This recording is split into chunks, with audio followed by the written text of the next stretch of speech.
लगेगी क्लास की? This call is हो now जाएगा, being ऑटोमेटिक हो जाएगा। recorded. तो बच्चों डी एंड ए ब्लॉक का ये वन शॉट जो लेक्चर हम स्टार्ट किए थे लास्ट क्लास में वो कंप्लीट नहीं हो पाया था। आज इस चैप्टर को हम कंप्लीट करेंगे, ये आपका पार्ट 2 होगा। ठीक है, ये पीरियोडिक टेबल डी ब्लॉक क्या होता है यही आपको पता है ना, ये सब डी ब्लॉक के एलिमेंट है, ये ए ब्लॉक के एलिमेंट है। आगे बढ़ते हैं, हमने ईसी देखा हुआ था। एक्चुअली डी ब्लॉक का इलेक्ट्रॉनिक कॉन्फ़िगरेशन इंपॉर्टेंट होता है, इसलिए ये स्लाइड आपके सामने मैं फिर से ला रहा हूँ। ईसी में क्या होता है, बस एक्सेप्शन वाले को ध्यान रखना यार। एक्सेप्शन देखो, जनरल इलेक्ट्रॉनिक कॉन्फ़िगरेशन तो ये होता है डी में एक 1 से 10 तक इलेक्ट्रॉन जाएगा, एस में 1 से 2 तक जाएगा। ठीक है,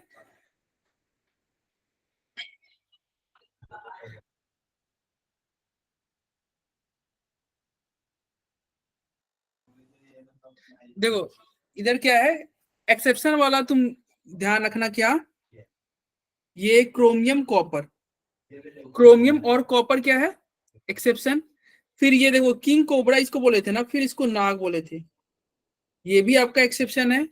और फिर क्या था पीटीएयू, ये एक्सेप्शन था। और ये राघव, याद है भाई, ये एक्सेप्शन थे जिसमें जिसमें पैलेडियम क्या हो गया, ये डबल एक्सेप्शन हो गया था, मतलब 4s में 0। तो बताओ ना, जो पैलेडियम है ये तुम्हारा क्या हो गया, डबल एक्सेप्शन। तो देखो 3D में कौन कौन एक्सेप्शन था, क्रोमियम कॉपर।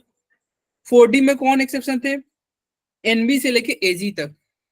फिर 5D में तुम्हारा प्लेटिनम एयू और ये हो गया आरजी, जिसमें एक्सेप्शन का मतलब क्या था, बाकी सब में क्या होगा 4s 1 होगा, लेकिन पीडी में क्या होगा 4s में इलेक्ट्रॉन की संख्या 0, पीडी में इलेक्ट्रॉन की संख्या 0 की। तो ये 4s नहीं ना, ये 5s होगा ना, ये 5s होगा। हाँ सर 5s।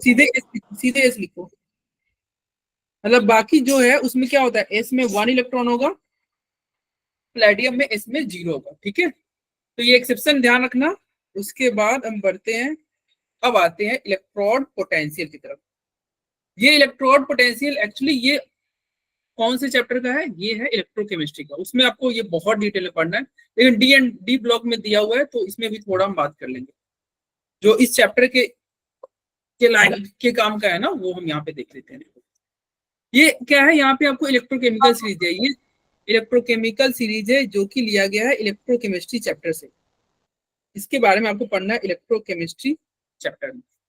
इलेक्ट्रोकेमिकल सीरीज क्या होता है, एक ऐसा सीरीज है, ये तुम क्लास 10th में भी कुछ ऐसा सीरीज पढ़े होगे, इलेक्ट्रोकेमिकल सीरीज। अरे ऐसे पढ़े, रिएक्टिविटी सीरीज, रिएक्टिविटी सीरीज। वो रिएक्टिविटी सीरीज क्या बताता था कि हाँ मोर रिएक्टिव जो मेटल होगा वो लेस को डिस्प्लेस कर देगा, ऐसा 10th क्लास में पढ़ के आओगे। हमें पढ़ना है यहाँ पे इलेक्ट्रोकेमिकल सीरीज, क्या पढ़ना है, इलेक्ट्रोकेमिकल सीरीज। अब ये क्या सीरीज है, तो यहाँ पे बहुत सारे मेटल नॉन मेटल इन सबको क्या किया गया है, अरेंज किया गया है। और ये सीरीज तुम्हें याद करना होगा, जिसमें क्या दिया हुआ है, सबका रिडक्शन पोटेंशियल दिया रहता है, सभी का रिडक्शन पोटेंशियल दिया हुआ है। पोटेंशियल समझ रहे हो, अरे 90 तो पढ़ क्या होगा ना पोटेंशियल, ये ohm's law V equal to IR, potential जानते हो ना, वोल्टेज। ठीक है, तो यहाँ पे बहुत सारे इलेक्ट्रोड का उसके रिडक्शन पोटेंशियल के अकॉर्डिंग सजाया गया है, जिसमें ऊपर का बताओ, ऊपर का वैल्यू क्या है, -3.05 है, और बताओ नीचे आ रहे हो तो -2.87 है। नीचे जाने बताओ रिडक्शन पोटेंशियल बढ़ रहा है कि घट रहा है। अगर ये सीरीज में तुम देखोगे तो जब ऊपर से नीचे जा रहे हो तो रिडक्शन पोटेंशियल बढ़ रहा है ना, साइन के साथ देखना, मतलब यहाँ पे ना जो निगेटिव है ना, निगेटिव क्या है, बढ़ रहा है सर, निगेटिव के साथ देखना। तो बताओ तुम ऊपर से नीचे जा रहे हो तो रिडक्शन पोटेंशियल क्या हो रहा है, बढ़ रहा है। तो पहला यहाँ पे ये ध्यान रखना, ये इलेक्ट्रोकेमिस्ट्री चैप्टर में यूज होगा ये सारा, तुम ये ध्यान रखना इलेक्ट्रोकेमिकल सीरीज है उसमें ऊपर से नीचे जाते हैं तो क्या होता है, रिडक्शन पोटेंशियल बढ़ता है। और बहुत बच्चे पीडब्ल्यू या कहीं और क्लास लेते हो तो तुम इलेक्ट्रोकेमिस्ट्री पढ़ चुके होगे।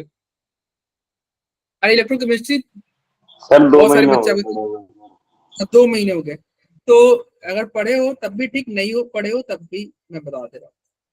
देखो जो रिडक्शन पोटेंशियल होता है ना, वही वैल्यू ऑक्सीडेशन पोटेंशियल का भी होता है, बस साइन में अंतर होता है। टाइम चेंज होता है सर, मैंने सुना। अगर मान लो रिडक्शन का वैल्यू 50 है रिडक्शन पोटेंशियल का, तो ऑक्सीडेशन पोटेंशियल का वैल्यू क्या होगा, -50 होगा। -50। मतलब दोनों का वैल्यू सेम होता है, बस साइन चेंज हो जाता है। अब बताओ, ऊपर से नीचे जा रहे हो इस सीरीज में, तो रिडक्शन पोटेंशियल क्या हो रहा है, बढ़ रहा है। इट मींस सबसे ऊपर क्या होगा, अच्छा सबसे नीचे वाला का क्या होगा, रिडक्शन पोटेंशियल सबसे ज्यादा, बताओ। यहाँ पे Yes, जो sir. सबसे नीचे है इसका क्या होगा, Yes, sir. रिडक्शन पोटेंशियल सबसे मैक्सिमम। अगर रिडक्शन पोटेंशियल मैक्सिमम है, it means oxidation potential minimum, यही होगा मिनिमम ना, हो जाएगा ऑक्सीडेशन। क्योंकि साइन पलट जा रहा है। जो इलेक्ट्रोकेमिकल सीरीज है, अगर उसमें सबसे लास्ट में जाओगे तो आपका ऑक्सीडेशन पोटेंशियल क्या हो रहा है, मिनिमम, रिडक्शन पोटेंशियल मैक्सिमम। नीचे क्या है, रिडक्शन पोटेंशियल मैक्सिमम है। ऊपर क्या है, ऊपर वाला क्या है, सबसे जो ऊपर है इसका क्या है, रिडक्शन पोटेंशियल। इस हिसाब से बताओ मिनिमम की मैक्सिमम, सर मिनिमम। मिनिमम, क्योंकि मैक्सिमम मिनिमम तो नीचे था, मिनिमम। मैक्सिमम तो नीचे था, ऑक्सीडेशन पोटेंशियल मैक्सिमम हो जाएगा लिथियम का। और रिडक्शन पोटेंशियल क्या है आपका, इलेक्ट्रोकेमिकल सीरीज में ऊपर आपका रिडक्शन पोटेंशियल मिनिमम है। इट मींस ऑक्सीडेशन पोटेंशियल अगर पूछा जाए तो बताओ ऑक्सीडेशन पोटेंशियल क्या होगा, मैक्सिमम होगा सर। मैक्सिमम।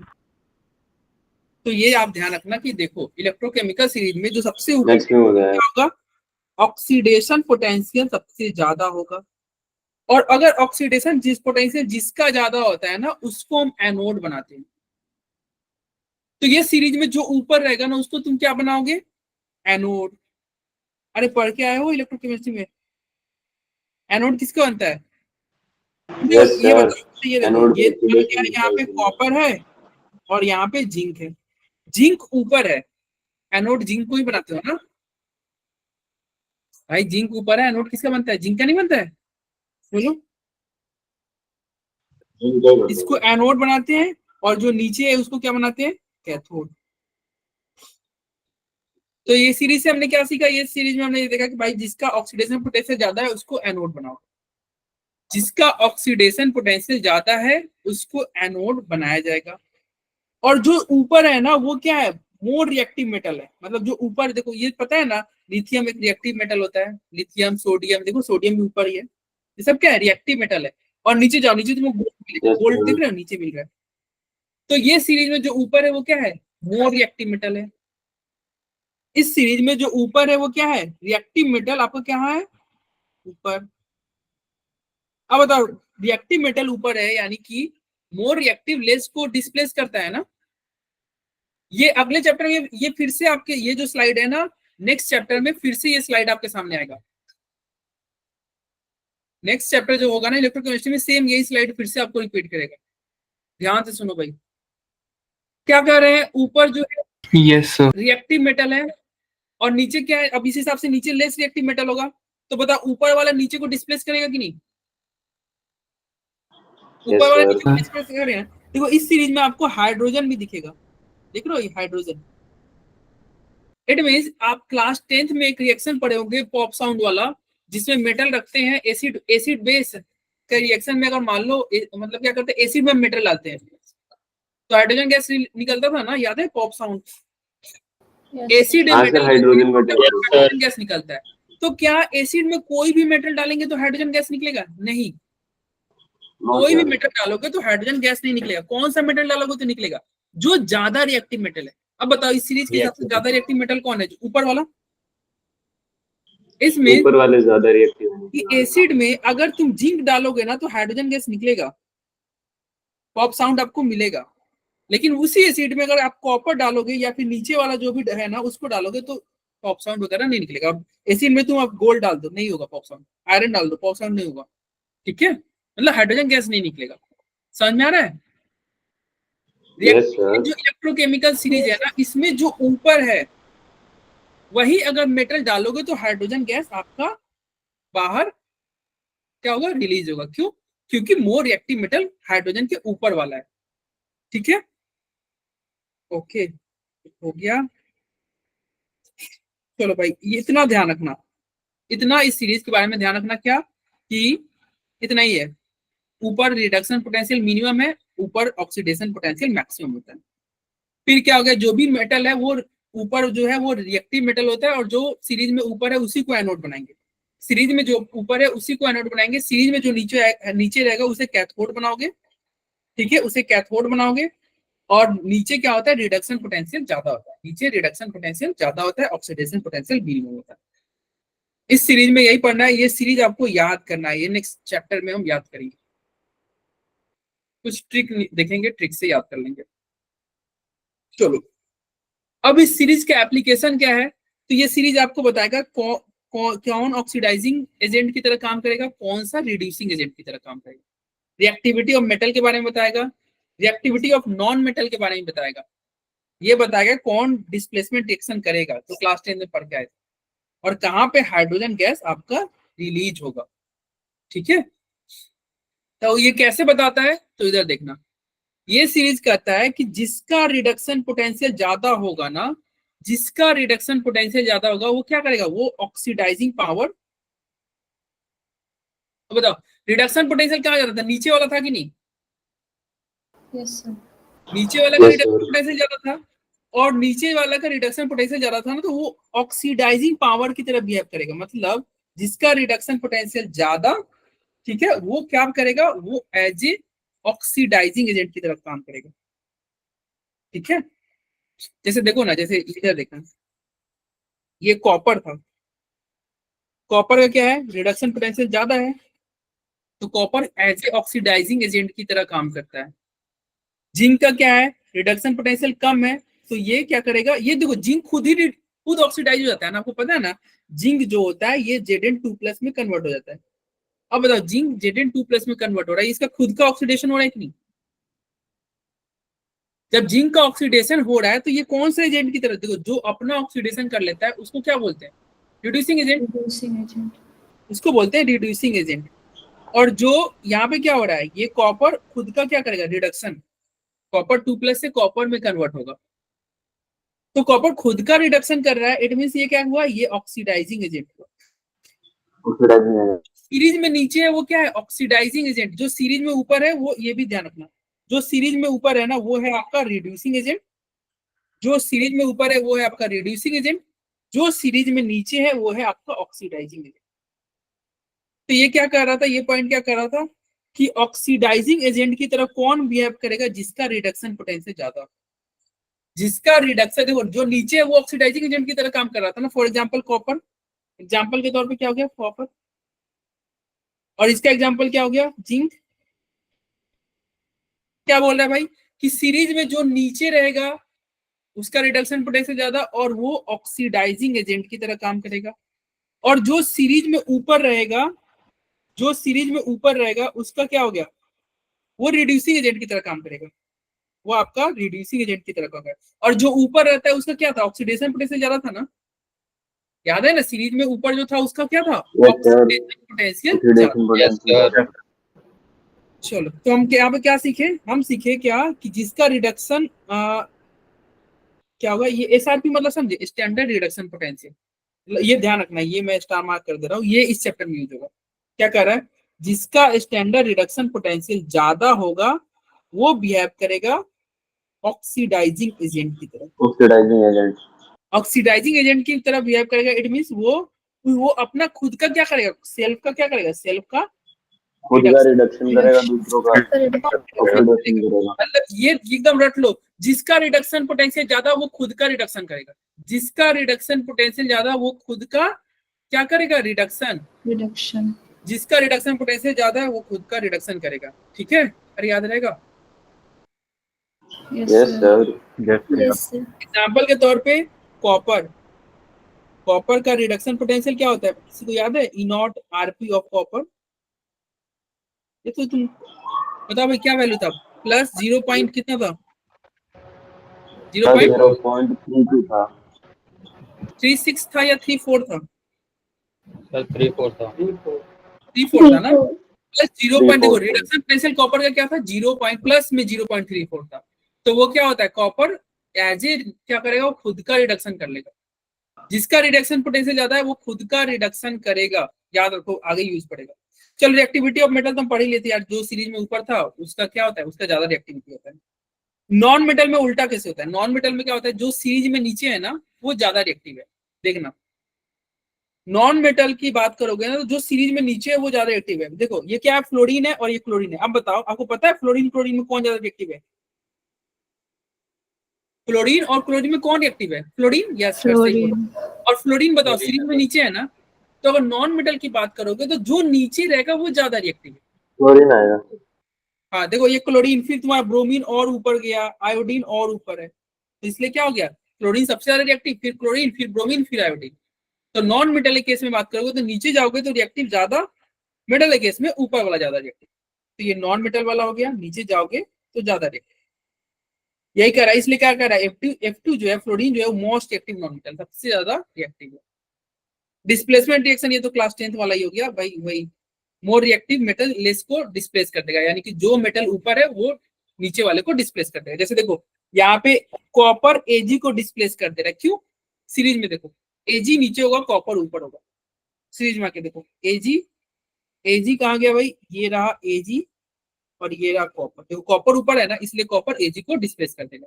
और कॉपर को कौन डिस्प्लेस कर देगा? जिंक, क्योंकि जिंक इससे भी ऊपर है, तो कॉपर को जिंक डिस्प्लेस करेगा, जिंक। और ये कॉपर किसको डिस्प्लेस करेगा? ये कर देगा आपको Ag को, तो इसलिए क्या कर रहा है, देखो Ag को बाहर निकाल दिया, ठीक है।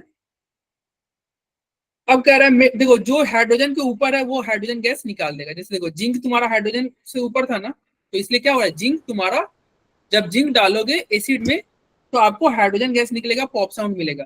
लेकिन वही अगर आप कॉपर डालोगे एसिड में तो हाइड्रोजन गैस नहीं निकलेगा, कोई रिएक्शन नहीं होगा। समझ में आया? तो ये Yes, पूरा स्लाइड आपको यूज होगा इलेक्ट्रोकेमिस्ट्री चैप्टर में, ठीक है।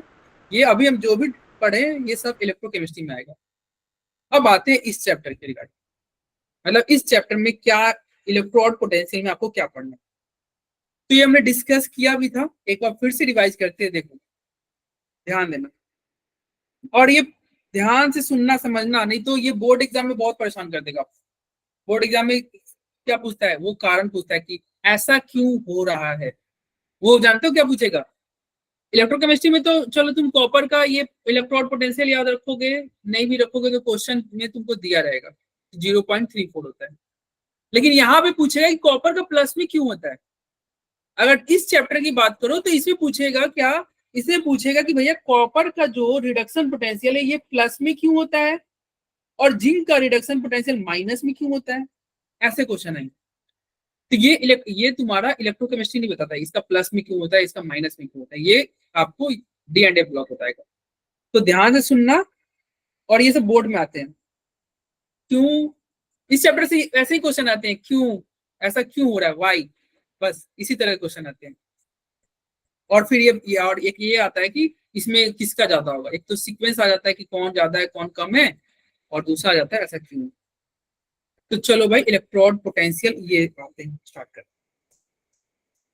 देखो अगर कोई मेटल है और मेटल क्या है, सॉलिड है, इसको तुम कोई हीट का चेंज हुआ होगा तो ये क्या बन गया होगा, मेटल 2+ में कन्वर्ट हो गया होगा। तुम्हें पता है ना मेटल अपना इलेक्ट्रॉन लॉस कर देता है, और ये एक्वस बन गया होगा। क्योंकि ये क्या कर रहे हैं, इलेक्ट्रोड पोटेंशियल पढ़ रहे हैं।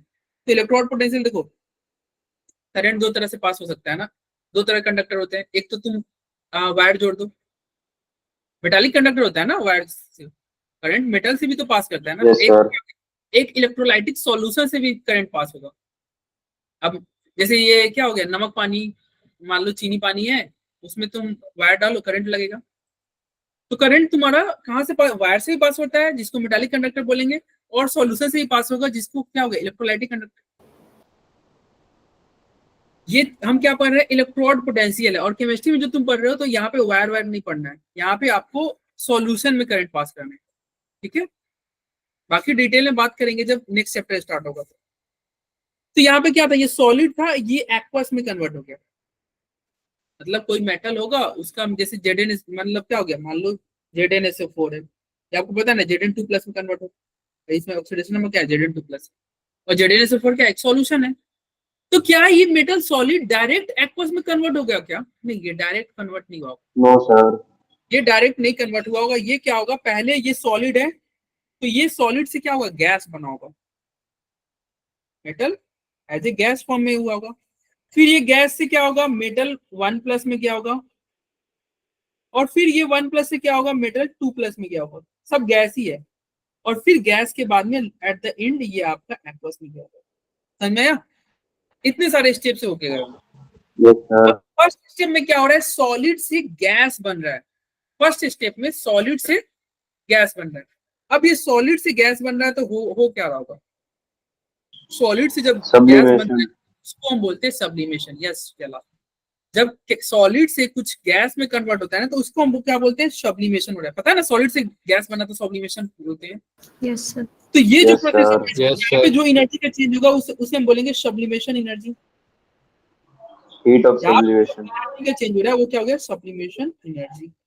ठीक है, और ये बताओ, ये तुम्हारा मेटल है और मेटल से मेटल प्लस में गया, क्या हो रहा है, कौन सा एनर्जी हुआ, यहाँ पे कौन सा एनर्जी इन्वॉल्व है, मेटल से मेटल आयन बन रहा है, कटायन बन रहा है, for ionization energy. Ionization energy. Ionization. और ये फिर से ये सेकंड वाला भी तो आयनाइजेशन एनर्जी है ना, देखो प्लस से 2+ गया सेकंड तो आयोनाइजेशन। सेकंड वाला। आयोनाइज, तो पहले वाले को बोलेंगे ionize, first ionization energy, second वाले को बोलेंगे सेकंड आयोनाइजेशन। और फिर क्या हो गया, ये 2+ गैस से तुम्हारा एक्वा से गया। आपको पता है ना, ये क्लास 11 में पढ़े होगे थर्मोडायनेमिक्स में, गैस से जब एक्वस होता है तो वो चेंज को क्या बोलते हैं, उसको बोलते हैं हाइड्रेशन एनर्जी।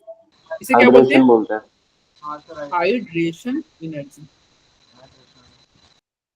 अब यहाँ पे क्वेश्चन आता है कि कौन सा प्रोसेस एक्सोथर्मिक है, कौन सा एंडोथर्मिक है।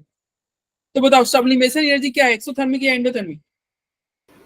Sir endo. एंडोथर्मिक है। ये क्या है, एंडोथर्मिक सर, हीट देनी एंडोथर्मिक है, तो यानी कि डेल्टा एच क्या होगा, पॉजिटिव होगा। पड़ती आयोनाइजेशन एनर्जी क्या होता है, इसमें भी हीट देना होगा, अपने से तो कटायन थोड़ी बन जाएगा, हीट देना होगा। अरे यान रॉक स्टार लग रहे हो यार, यान क्या हो गया? नहीं नहीं, बहुत बढ़िया लग रहा है एकदम, लग रहा है भाई जिम से अभी निकल के आ रहा है। अरे सर भाई तो बचपन से रॉक स्टार है, आपने नोटिस याद किया है? हाँ नहीं, मैं आज देख रहा हूँ एकदम, अगली बार से मैं भी वैसे ही सर पढ़ूंगा। आपका ध्यान कहीं और रहा है। सर नहीं, आपका ध्यान कहीं और अरे रहता मेरा पता ध्यान है? है कि हाफ एन आवर निकल गए और हमें चैप्टर कंप्लीट करना है। Yes sir. अरे सर टाइम है, बहुत टाइम है। नहीं टाइम तो मेरे पास तो बहुत है, तुम्हारे पास नहीं रहता ना, तुम बिजी इंसान।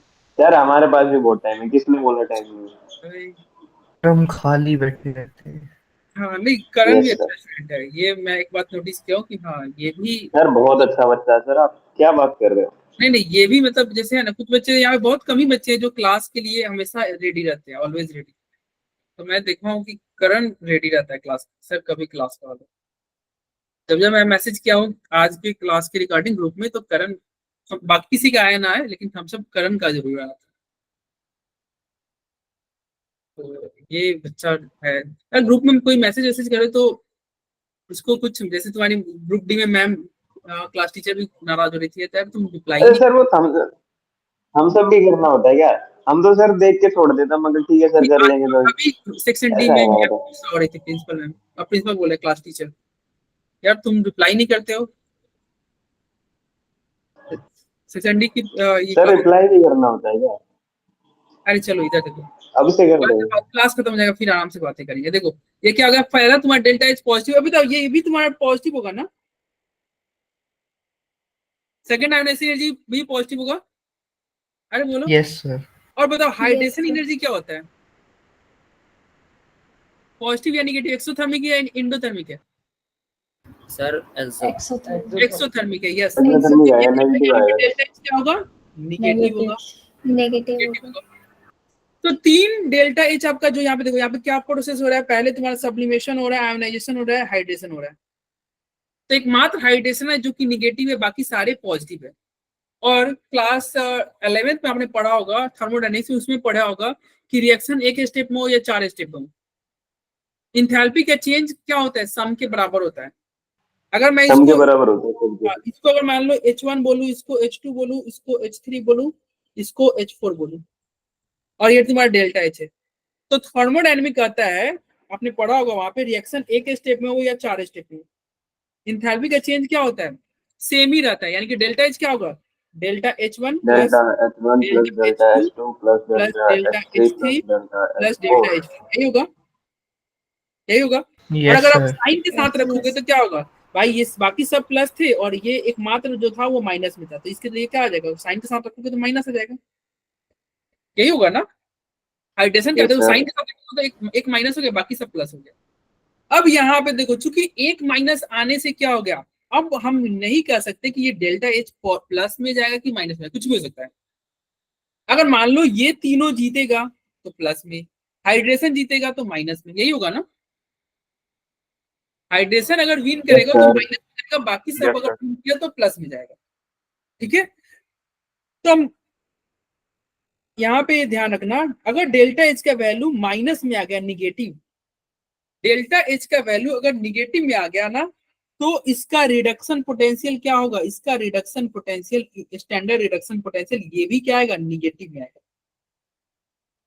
अगर डेल्टा एच निगेटिव है तो इसका रिडक्शन पोटेंशियल भी आपका निगेटिव आएगा। अब बताओ जिसका अभी हमने सीरीज में देखा था रिडक्शन पोटेंशियल निगेटिव किसका था, तो सीरीज में सबसे ऊपर था ना, नीचे आ रहे थे तो प्लस में जा रहा Yes, था ना। sir. Yes sir. Electrochemical series में निगेटिव वाला कौन था, ऊपर वाला। बताओ जिसका रिडक्शन पोटेंशियल ऊपर था वो मेटल रिएक्टिव था कि नहीं। सर ज्यादा रिएक्टिव था। तो Yes, इसका sir. मतलब क्या होगा, जिसका हाँ, रिडक्शन देखो, जिसका डेल्टा एच निगेटिव, इसका मतलब वो उसका ई नॉट आरपी निगेटिव, और ई नॉट आरपी निगेटिव मतलब वो मेटल क्या होगा, ज्यादा रिएक्टिव होगा, रिएक्टिव। और मेटल क्या होगा, ज्यादा रिएक्टिव। अब वो मेटल रिएक्टिव, और बता जो ऊपर था वो कैसा एजेंट की तरह काम कर रहा था, ऑक्सीडाइजिंग एजेंट या रिड्यूसिंग एजेंट, जो Sir, ऊपर reduce. सर कर रहा Reducing reducing agent. agent, sir. ऊपर वाला रिड्यूसिंग एजेंट की तरह काम कर रहा है। याद करो ऊपर कौन था, जिंक, जिंक खुद को ऑक्सीडाइज करता है ना, जिंक Zn2+ में कन्वर्ट होता है। अरे ऊपर में कौन एग्जांपल था, इसका एग्जांपल था जिंक। जिंक क्या होता है, जिंक था सर। तो जिंक खुद को ऑक्सीडाइज करता है, इट मींस ऊपर जो था वो कैसा एजेंट है, रिड्यूसिंग एजेंट है ना, रिड्यूसिंग एजेंट। और क्या हो गया, ऊपर वाला रिड्यूसिंग एजेंट हो गया, मतलब खुद को क्या करेगा, ये खुद को ऑक्सीडाइज करेगा।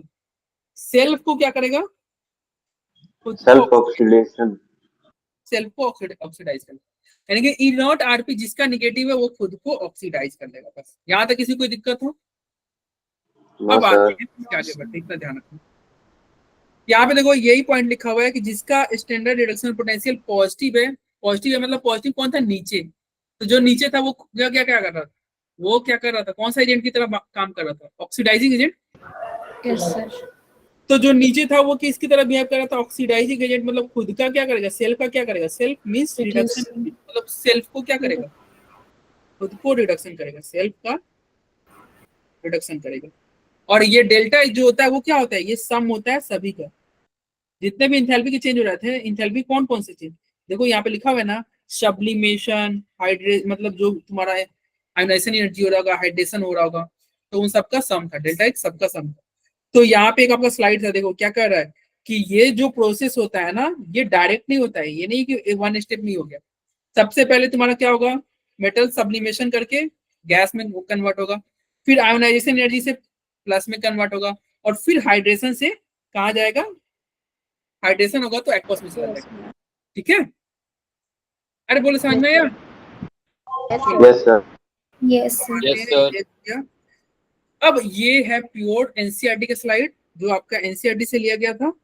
ठीक है, और यहाँ पे कुछ पॉइंट लिखा हुआ है, इसको हम पढ़ते चलते हैं। इस पॉइंट को पढ़ेंगे ना, एक काम करते हैं ना, एनसीईआरटी का पहले टेबल ही देख लेते हैं, फिर पॉइंट को पढ़ेंगे। ये ग्राफ है एनसीईआरटी से दिया हुआ है ग्राफ। ठीक है, एक टेबल पे आओ और इसको ध्यान से समझना। ये अगर समझ जाओगे टेबल तो तुम ग्राफ समझ जाओगे, सब सारे पॉइंट समझ जाओगे। देखो क्या कर रहा है, पहले ये बताओ, ये 2+ से क्या हो रहा है, न्यूट्रल। 2+ से न्यूट्रल हो रहा है, मतलब ऑक्सीडेशन हो रहा है कि रिडक्शन हो रहा है, Reduction. यहाँ पे हो रहा है। तो ये जो भी पोटेंशियल ये दिया हुआ है, ये एनसीईआरटी का स्लाइड है, ये जो है एनसीईआरटी का स्लाइड है। ठीक है, देखो ये आप कलर पहचान जाओगे, एनसीईआरटी का स्लाइड है। ठीक है, तो ये एनसीईआरटी का स्लाइड है, कह रहा है कि ये 2+ से न्यूट्रल आ रहा है, रिडक्शन हो रहा है, यानी कि ये जो पोटेंशियल है, बताओ ये कैसा पोटेंशियल दिया हुआ है, ऑक्सीडेशन की रिडक्शन, कैसा पोटेंशियल है ये, रिडक्शन दे रखा है। रिडक्शन ही दे रखा है सर, वही तो रिडक्शन पोटेंशियल है ना।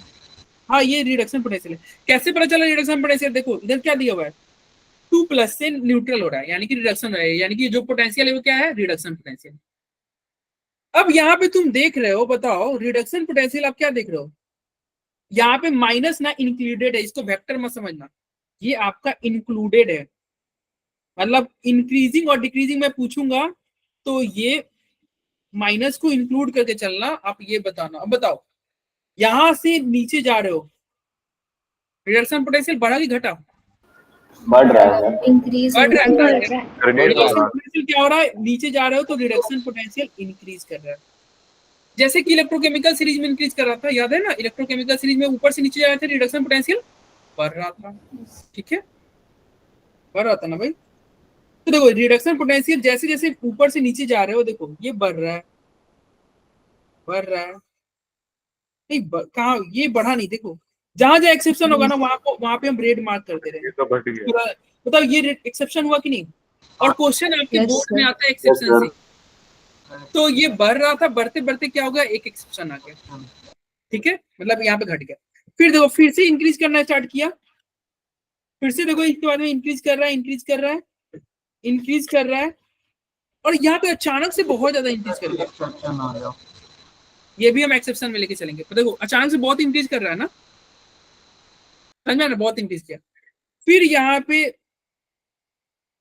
पे वैल्यू, अरे यहाँ पे डिक्रीज कर गया, देखो इसके कंपेयर में देख रहे हो, -25 से देखो डिक्रीज कर गया है ना, यस सर। इट मींस ये भी एक्सेप्शन है, ये भी एक्सेप्शन है।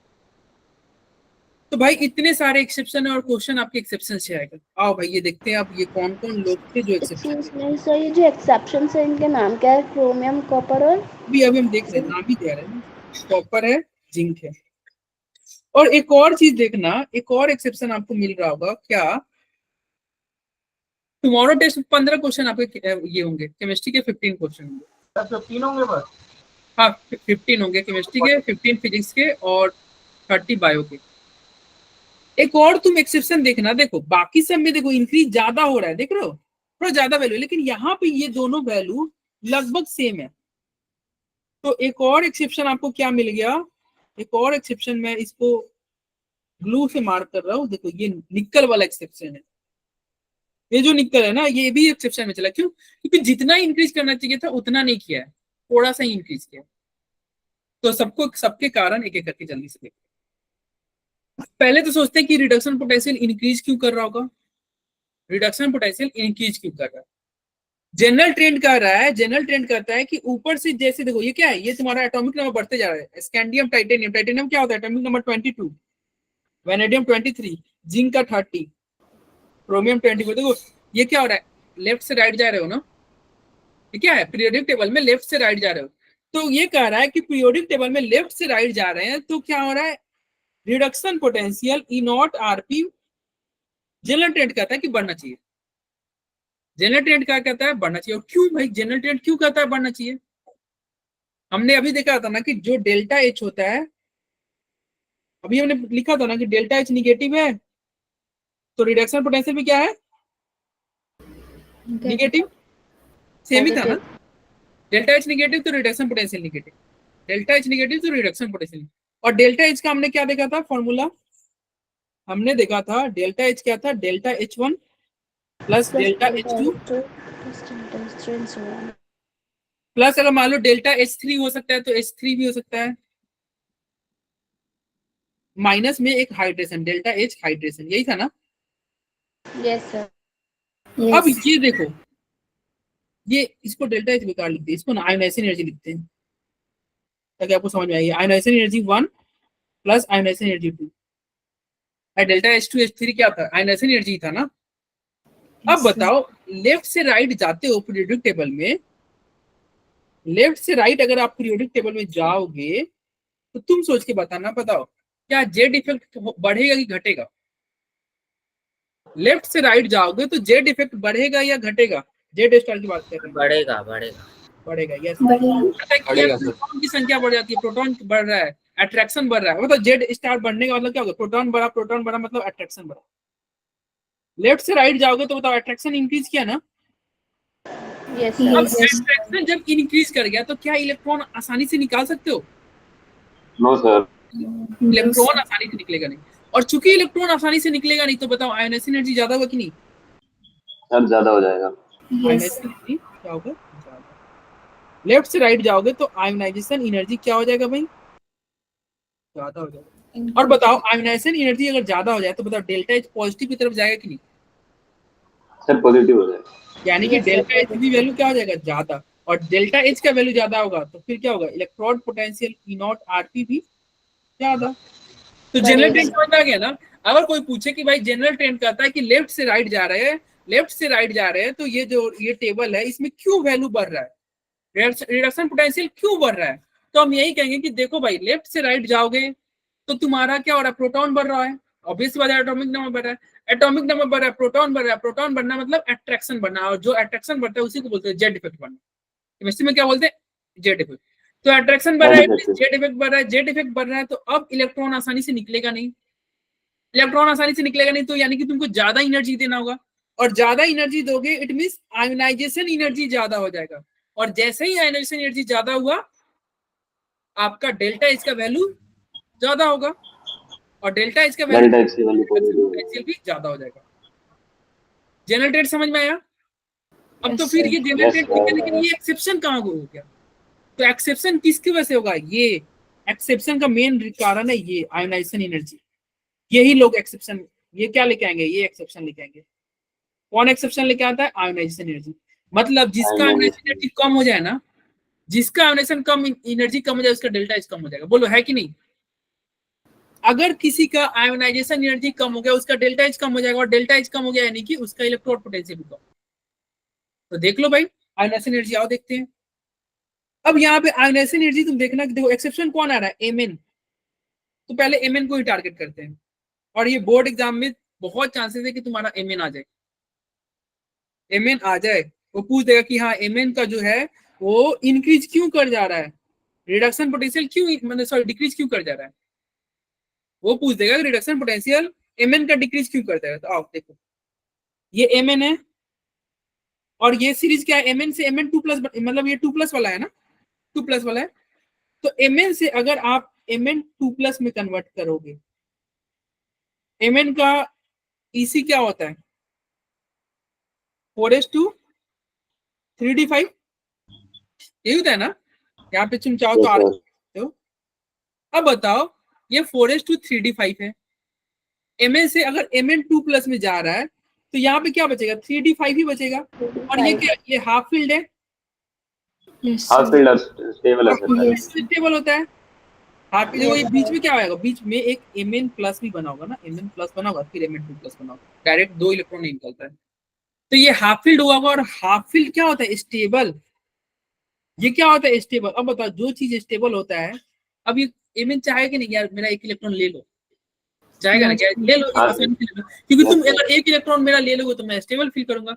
तो एमएन अपना इलेक्ट्रॉन देना चाहेगा, चूंकि ये अपना इलेक्ट्रॉन देना चाह रहा है इसलिए इसका सेकंड आयोनाइजेशन एनर्जी क्या हो जाएगा, कम, मतलब जितना बढ़ना चाहिए था ना उसके कंपेयर में सेकंड आयोनाइजेशन एनर्जी क्या होगा, और जितना इंक्रीज करना उतना होगा, इंक्रीज करेगा नहीं, कम बढ़ेगा। और जब वैल्यू कम बढ़ गया तो ऑब्वियस बात है आयोनाइजेशन एनर्जी कम हुआ तो डेल्टा एच कम, डेल्टा एच कम तो ई आरपी कम, तो इसलिए एमएन का रिडक्शन पोटेंशियल क्या हो रहा है, कम हो गया। बताओ भाई समझ में आया। Yes sir. पहला एक्सेप्शन हमारा निपटा, एमएन का रिडक्शन पोटेंशियल कम किया। अब आते हैं सेकंड एक्सेप्शन यानी कि जिंक।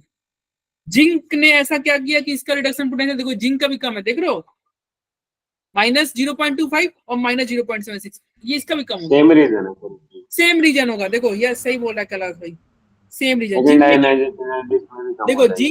जिंक तुम्हारा क्या होगा, D10 बन जाता है ना, जिंक Full तुम्हारा fit हो जाता है Zn+ में बन रहा है, बीच में तुम्हारा कहीं Zn+ भी बना होगा। अब बताओ इसका D10 होता है ना, D10 Yes. D10 होता है। फुलफिल्ड मतलब स्टेबल, तो ये भी क्या Fulfilled करेगा, मतलब ये भी ज्यादा क्या करेगा, stable। मेरा एक इलेक्ट्रॉन ले लो, क्योंकि जिंक का तुम एक इलेक्ट्रॉन लोगे स्टेबल फील करेगा, खुश रहेगा, ठीक है। तो ये भी अपना इलेक्ट्रॉन देगा, यानी कि इसका भी ionization energy, second ionization energy क्या हुआ, कम हो जाएगा। क्योंकि कम सेकंड हो आयोनाइजेशन जाएगा कम हुआ तो इसका भी डेल्टा एच कम, डेल्टा एच कम यानी यस कि sir. E not electron Reduction potential potential कम। कम हो ई जाएगा। नॉट आरपी कम। तो चलो ये भी एक्सेप्शन हमारा निपटा ना, जिंक और एमएन निपट गया। अब बच रहा है कॉपर। कॉपर ने ऐसा क्या किया कि इसका रिडक्शन सर कॉपर का पोटेंशियल, सेकंड आयोनाइजेशन एनर्जी बहुत ज्यादा होता है। यस। अब देखो ये कॉपर जो है, अगर मैं D10 से निकलता है कॉपर ना। की बात कर रहा हूँ, तो कॉपर अगर आप कॉपर 2+ में कन्वर्ट कर रहे हो, बीच में कॉपर प्लस भी होगा। अब कॉपर प्लस का अगर तुम इसी लिखोगे तो 3d10 होता है, और कॉपर 2+ का इसी D10 होता है, इधर 3d9 हो जाएगा। अब बताओ ये पहले से स्टेबल था, पहले तो स्टेबल था, अब भाई ये पहले ही स्टेबल है तो अनस्टेबल क्यों होना चाहिए? नहीं होना चाहिए। क्या No, sir. कॉम्पोनेंट नहीं होना चाहिए? क्योंकि ये होना नहीं चाहिए तो आपको एनर्जी ज्यादा देना होगा। इसका सेकंड आयोनाइजेशन एनर्जी क्या होगा? ज्यादा होगा कि नहीं बताओ? बहुत ज्यादा हो जाएगा सर। अब Yes. क्योंकि Yes, इसका sir. Second energy ionization energy बहुत ज्यादा होगा तो इसका इनॉट आरपी बहुत ज्यादा हो जाएगा। इसलिए देखो ये एकमात्र ऐसा है जिसका इनॉट आरपी क्या है? प्लस में चला गया है। सोचो कितना ज्यादा हो गया, प्लस में Positive चला। है। Positive है। तो ये क्यों ज्यादा होगा कि भाई ये देना ही नहीं चाहिए, पहले ही से स्टेबल था। ये तुम इससे एक इलेक्ट्रॉन मांगोगे ये नहीं देगा, कहेगा चल निकल मैं नहीं देने वाला। अब क्या होगा? तुम अब कहोगे नहीं मुझे तो तुम्हारा एक इलेक्ट्रॉन चाहिए। अब तुम क्या करोगे? बहुत एनर्जी दोगे तो अब मजबूरी में तो देना ही पड़ेगा। जैसे तुम अभी नहीं पढ़ना चाह रहे हो, अब मैं बहुत प्रेशर लगाऊं कि यार तेरा नंबर काट लूंगा, इंटरनल असेसमेंट में फेल करा दूंगा, 0 नंबर नहीं आया तो तुम 0 नंबर तुम्हारे नहीं आया तो तुम मुझे याद रखो। मैं हाँ तो सर, ब्लैकमेलिंग। तब बहुत ब्लैकमेलिंग करूंगा तो फिर तो तुमको आना ही पड़ जाएगा। वैसे हाँ मैं सर, मजाक कर रहा हूँ लेकिन देखना इस बार कॉपी चेक करने को जब होगा फिर। सर आप टाइम टाइम के धमकी दे रहे हो, क्या करना चाहते हो इस बार? नहीं तुम्हारा कुछ नहीं करेंगे, तुम तो कुछ करोगे। सर मुझे अपना पता, मैं और अरे ऐसा लग रहा है फेल ही करने वाले हो 12th में बच्चों को। तुम्हें कुछ नहीं है। तुम सर मुझे तो अपना पता है। चलो हाँ बाकी का चिंता मत करो भाई। वो जब खुद की चिंता नहीं कर रहे हैं तो देखो क्या जरूरत था मुझे अभी क्लास लेने की? क्या मैं भी आराम करता यार? इतना मस्त यहाँ पे बिहार में बारिश हो रहा है, हाँ सर, मौसम तो बहुत बढ़िया है सर वहाँ। मौसम बहुत बढ़िया है, मैं भी इंजॉय करते रहता तुम्हारे। जब आप चेक करोगे तो क्या बिहार से तो अरे रुक जाओ टाइम बहुत ये हो गया, आगे बढ़ते हैं। देखो इस टॉपिक में हम ज्यादा टाइम इसलिए लास्ट में बात करते हैं। इस टॉपिक पे इसलिए कर रहे हैं क्योंकि ये अगला चैप्टर में मुझे फिर से ये सर फोड़ना है, इसको ये पूरा आएगा सही बात है सर। तो इसलिए आज मेहनत कर लेते हैं इस पे ताकि नेक्स्ट चैप्टर आसान हो जाएगा। बाकी टॉपिक जो होगा ना उसको थोड़ा फास्ट कर लेंगे। इधर आओ, ये हो गया। हाँ कहाँ थे? अब बताओ ये कॉपर वाला एक्सेप्शन भी निपट गया। Yes. sir. Mn copper zinc 3 निपटा। अब ये है एक निकल वाला का कहानी बच रहा है। अब ये समझ में नहीं आ रहा कि निकल का जो है ये बराबर ही क्यों रख गया? लगभग सेम है ना, लगभग सेम है, लेकिन इंक्रीज करना चाहिए था, इंक्रीज क्यों नहीं किया? अब बताओ हर जगह तुम्हारा आयोनाइजेशन एनर्जी क्या हो रहा था? बढ़ रहा था। आयोनाइजेशन एनर्जी बढ़ रहा था इसलिए क्या हो रहा था? डेल्टा एच तुम्हारा इंक्रीज कर जा रहा था। आयोनाइजेशन एनर्जी बढ़ रहा था तो डेल्टा एच इंक्रीज कर रहा था, डेल्टा एच इंक्रीज कर रहा था तो हम बोल रहे थे रिडक्शन पोटेंशियल भी इंक्रीज कर गया। लेकिन इस केस में ये तुम्हारा आयोनाइजेशन एनर्जी तो ठीक है वो इंक्रीज कर ही रहा होगा, लेकिन हाइड्रेशन एनर्जी निगेटिव में इंक्रीज कर जाता है। देखो इधर देखना, देखो ये तुम्हारा कॉपर का है, और ये तुम्हारा निकल का है। देख रहे हो कॉपर और निकल दोनों का लगभग सेम है, लगभग है पूरा ही सेम है। मतलब जब तुम निकल के पास जाओगे ना, कोबाल्ट से निकल के पास जाओगे तो ये तुम्हारा हाइड्रोजन एनर्जी जो है ना निगेटिव में ज्यादा इंक्रीज कर जा रहा है। मतलब जो तुम्हारा देखो निगेटिव का काम कौन कर रहा था? घटाने का काम कौन कर रहा था? Hydration energy. तो निकल के केस में क्या होता है ना, हाइड्रेशन एनर्जी बढ़ जाता है। अब ये हाइड्रेशन एनर्जी की वजह से बताओ निगेटिव बढ़ गया तो बताओ डेल्टा एच को कम करेगा ना, और डेल्टा एच कम करेगा तो यानी कि डेल्टा एच कम करेगा तो फिर क्या होगा? इलेक्ट्रॉन पोटेंशियल रिडक्शन पोटेंशियल क्या होगा? कम हो जाएगा। तो इसलिए तुम्हारा क्या होगा? इसका कम हो गया था, मतलब जितना इंक्रीज करना चाहिए था निकल का उतना इंक्रीज नहीं किया। सारे एक्सेप्शन निपट गए। बोलो कोई दिक्कत? जितने भी एक्सेप्शन थे सारे हमने देख लिए। अब ये क्या कर रहा है? ये एक और चीज ये ध्यान रखना, जिसका वैल्यू ये क्या है? सबका सब रिडक्शन पोटेंशियल है ना, और हम पढ़े थे ना कि भाई अगर रिडक्शन पोटेंशियल देखो पॉजिटिव में यहाँ पे क्या है ना, बढ़ रहा है ना रिडक्शन पोटेंशियल। ये यहाँ पे क्या हो रहा है? यहाँ पे बताओ, ये रिडक्शन हो रहा है ना, रिडक्शन हो रहा है। यानी कि जिसका रिडक्शन होता है वो क्या करता है? कौन सा एजेंट की तरह काम करता है? Oxidizing agent. Oxidizing agent. तो यहाँ पे ये जो टेबल दिया हुआ है रिडक्शन हो रहा है, यानी कि ये ऑक्सीडाइजिंग एजेंट। और जो इलेक्ट्रोकेमिकल सीरीज पढ़ाए थे उसमें क्या था? नीचे ऑक्सीडाइजिंग एजेंट था कि नहीं?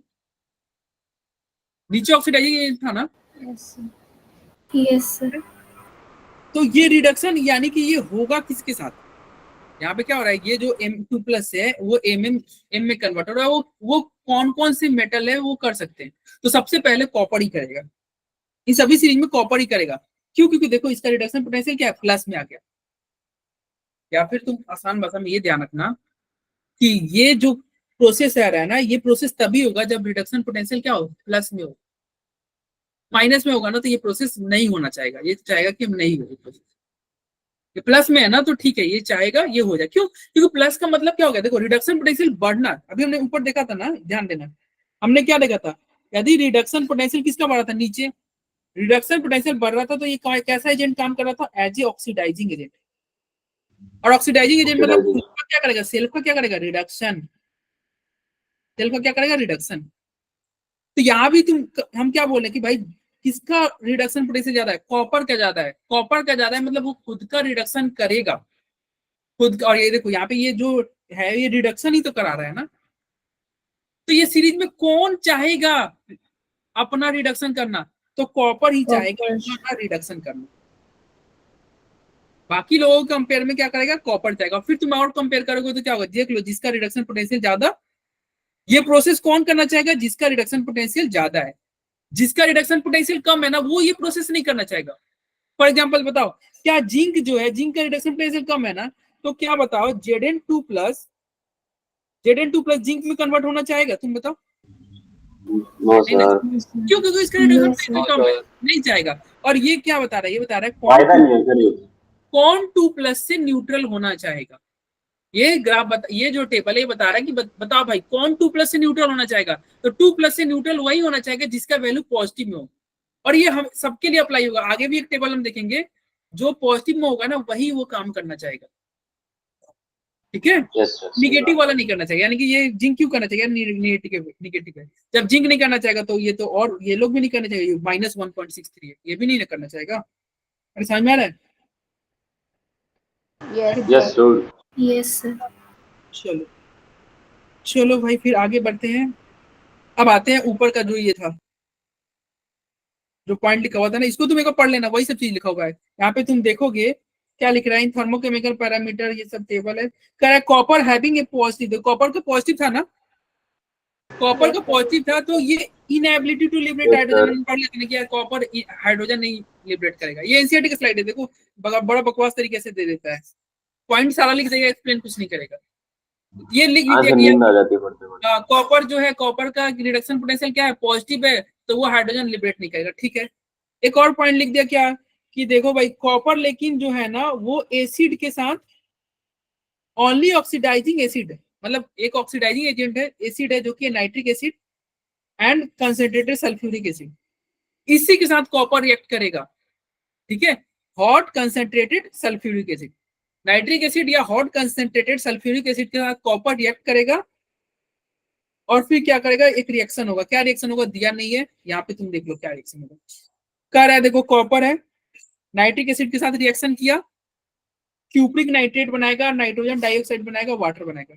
ये रिएक्शन ध्यान रखना, क्यों? क्योंकि एनसीईआरटी में दिया हुआ है, ये रिएक्शन याद करना, बोर्ड में भी आ सकता है, नीट जेईई कहीं भी आ सकता है, क्योंकि एनसीईआरटी ने मेंशन कर दिया। Okay sir. कॉपर हमने क्या पढ़ा, कॉपर 2 प्लस में क्या होना चाहता है, क्या यस सर, होना चाहता है। नहीं चाहता है यार, कॉपर रिड्यूसिंग एजेंट से थोड़ी है, अरे copper sir sorry oxidizing agent है, मतलब खुद का रिडक्शन कराएगा। यहाँ पे खुद का देखो ऑक्सीडेशन हो रहा है। जिंक 2 प्लस में जाना चाहता है, कॉपर 2 प्लस में नहीं जाना चाहता है, ये नहीं जाना चाहता है, लेकिन यहाँ पे चला जा रहा है। देखो कॉपर 0 है, 0 से 2 प्लस में चला गया। तो हाँ ये स्पेशल केस है, किसके साथ कह रहा है कि अगर कॉपर नाइट्रिक एसिड के साथ रहेगा ना तो वो 2 प्लस में कन्वर्ट हो जाएगा, एज ए एक्सेप्शन ध्यान रखना, ठीक है। फिर क्या कह रहा है कि कॉपर जो है ये हॉट कंसंट्रेटेड H2SO4 के साथ रहेगा, तो यहाँ भी देखो कॉपर 2 प्लस में कन्वर्ट हो जाएगा, कॉपर 2 प्लस में कन्वर्ट हो जाएगा, ठीक है। 0 से 2 प्लस में कन्वर्ट हो गया। अरे वो हाइड्रोजन गैस है, यहाँ भी लिबरेट नहीं कर रहा है, ध्यान रखना, कॉपर हाइड्रोजन गैस नहीं निकालेगा। समझ में आया? आगे बढ़े, हाँ ऋषभ बोलो। सर कॉपर मतलब कि 2 प्लस में नहीं जाना चाहता है, फिर भी हमें जैसे जनरली ये 2 प्लस ऑक्सीडेशन स्टेट में क्यों दिखता है? अरे कॉपर जनरली 2 प्लस में आएंगे, वो एक क्वेश्चन है एक्चुअली, वो थोड़ी देर रुक जा, 2 मिनट, इसी स्लाइड में आ जाएगा। कॉपर या आगे है भाई, वो वाला आगे है कॉपर। यहाँ पे तो हम रिडक्शन पोटेंशियल के टर्म में बात कर रहे हैं, अभी जितना बताया गया उतना ही सोचो, बाकी तुम्हारा आंसर आ जाएगा अभी थोड़ी देर में। ये एनसीईआरटी का ग्राफ है, बहुत अच्छे से नहीं समझ में आ रहा है तो हम कोई और मतलब सेम ही ग्राफ है, यहाँ पे दूसरा है। देखो हमने पढ़ा था ना जिंक का वैल्यू बता माइनस में था ना, कॉपर प्लस में। क्यों कॉपर ऊपर चला गया था, कॉपर का ग्राफ क्यों ऊपर चला गया था बताओ, सबका तुम कारण बोलते जाओ, रिवीजन हो जाएगा। बताओ कॉपर क्यों ऊपर चला गया था? सेकंड आयोनाइजेशन एनर्जी बहुत ज्यादा होती है और जिंक की इसका second second ionization ionization energy क्या होता है, बहुत ज्यादा होता है। सेकंड आयोनाइजेशन एनर्जी बहुत ज्यादा होता है, इसलिए ये ऊपर चला गया। ये जिंक और और एमएन जिंक की बहुत ज्यादा दोनों कम होती है। नीचे क्यों आ गए हैं ग्राफ में? क्योंकि इनका कम क्योंकि इसका सेकंड आयोनाइजेशन एनर्जी क्या है, कम है। फिर ये कह रहा है ये कोबाल्ट और निकल, ये ग्राफ निकल का ऊपर क्यों नहीं गया, सेम ही क्यों रह गया? हाइड्रेशन एनर्जी बढ़ जाती यस हाइड्रेशन एनर्जी, सही बोल रहे हो भाई। क्या हो गया यहाँ पे, ये हाइड्रेशन हाइड्रेशन एनर्जी की वजह से हो गया, बस सारे एक्सेप्शन नहीं पड़ गए। सेम रहता है क्या हाइड्रेशन एनर्जी सर? नहीं हाँ सेम तुम्हारा नहीं, सेम नहीं रहता है। देखो हाइड्रेशन एनर्जी थोड़ा बढ़ जाता है, मतलब जो इतना बढ़ना चाहिए था ना नेगेटिव में, उस क्या हो रहा है, इससे थोड़ा ज्यादा आ गया था। यहाँ पे देखना अभी तुमको, अच्छा सर कंपनसेट कर देता फिर। देखो यहाँ पे लिखा ही है nickel is related to highest negative hydration energy. Nickel का ऐसा इसलिए हो जा रहा है क्योंकि निकल का क्या है, हाइड्रेशन एनर्जी ज्यादा है भाई, जितना होना चाहिए Highest है। ज्यादा हो गया। ठीक है, और हाइड्रेशन एनर्जी क्या होता है, देखो कोई भी चीज को तुम जब गैस से क्या हो रहा है, और उसको पानी में डालोगे एक्वस में कन्वर्ट होगा तो एनर्जी रिलीज होता है, उसमें बोलते हैं हाइड्रेशन एनर्जी। जैसे तुम चूना को पानी में डालो, याद है चूना को पानी में डालते तो पानी गर्म हो जाता है, बर्तन गर्म हो जाता है। यस सर, तो वही सब चीजें, हीट रिलीज होता है। देखो टेबल था, देखो एक्सेप्शन तुम्हारा कौन आ रहा था, एमएन आ रहा था, जिंक आ रहा था, देख लेना जिंक का ये कॉपर भी था। चलो ये हो गया। अब आते हैं एक क्वेश्चन था, देखो ये वही क्वेश्चन है, ये बताओ, ये एनसीईआरटी का क्वेश्चन है, कॉपर वाला पूछा है, कॉपर का वैल्यू प्लस क्यों है, बता दोगे ना क्यों है प्लस, सेकंड आयोनाइजेशन एनर्जी। अरे पूछा ना, है। वही चीज यहाँ पे लिखा हुआ है। देखो निकल जो है इसका हाइड्रेशन नेगेटिव हाइड्रेशन एनर्जी ज्यादा है, इसलिए ऐसा हो रहा है। अब यान बोलो, यही वाले क्वेश्चन आएंगे ना सर? आने के चांसेस है बहुत ज्यादा। कर लिया मैंने वैसे। एनसीईआरटी में के जो क्वेश्चन होते हैं ना वो आ जाते हैं बोर्ड में या कहीं नीट वोट में भी रिपीट कर जाता है। अब देखो यहाँ पे जो ट्रेंड है ना, मेटल 3+ से 2, मतलब अब हम 3+ में कन्वर्ट करना चाह रहे हैं, मतलब हम चाह रहे हैं, बताओ Zn 2+ को 3+ में कन्वर्ट करना। तुम बताओ क्या Zn 2+ 3+ में कन्वर्ट होना चाहेगा क्या Zn? अरे वो तो मैं एक जनरल एग्जांपल दिया हूँ, ठीक है वो जनरल एग्जांपल दिया हूँ। देखो क्या Zn 2+ Zn 3+ में कन्वर्ट, अब चूना पे ही तुम बैठे रह जाना, क्या Zn 2+ 3+ में कन्वर्ट होना चाहेगा? बोलो ये D10 है भाई, ये D10 है, क्या D10 D9 में जाना चाहेगा? बोलो नहीं जाना चाहिए। क्यों जाना चाहिए? ये नहीं जाना चाहेगा। अब ये नहीं जाना चाहेगा, तुम जबरदस्ती भेजोगे, बताओ बहुत ज्यादा एनर्जी देना होगा कि नहीं? बहुत ज्यादा आओ इधर देखते हैं, यहाँ पे देखना सेकंड थर्ड आयोनाइजेशन एनर्जी। देखो ये फर्स्ट आयोनाइजेशन एनर्जी एनसीईआरटी का ही स्लाइड है, first second third. Third ionization energy देखो, ऐसे तो लेफ्ट से राइट जाओगे तो आयोनाइजेशन एनर्जी बढ़ता है ना, बढ़ेगा ना भाई।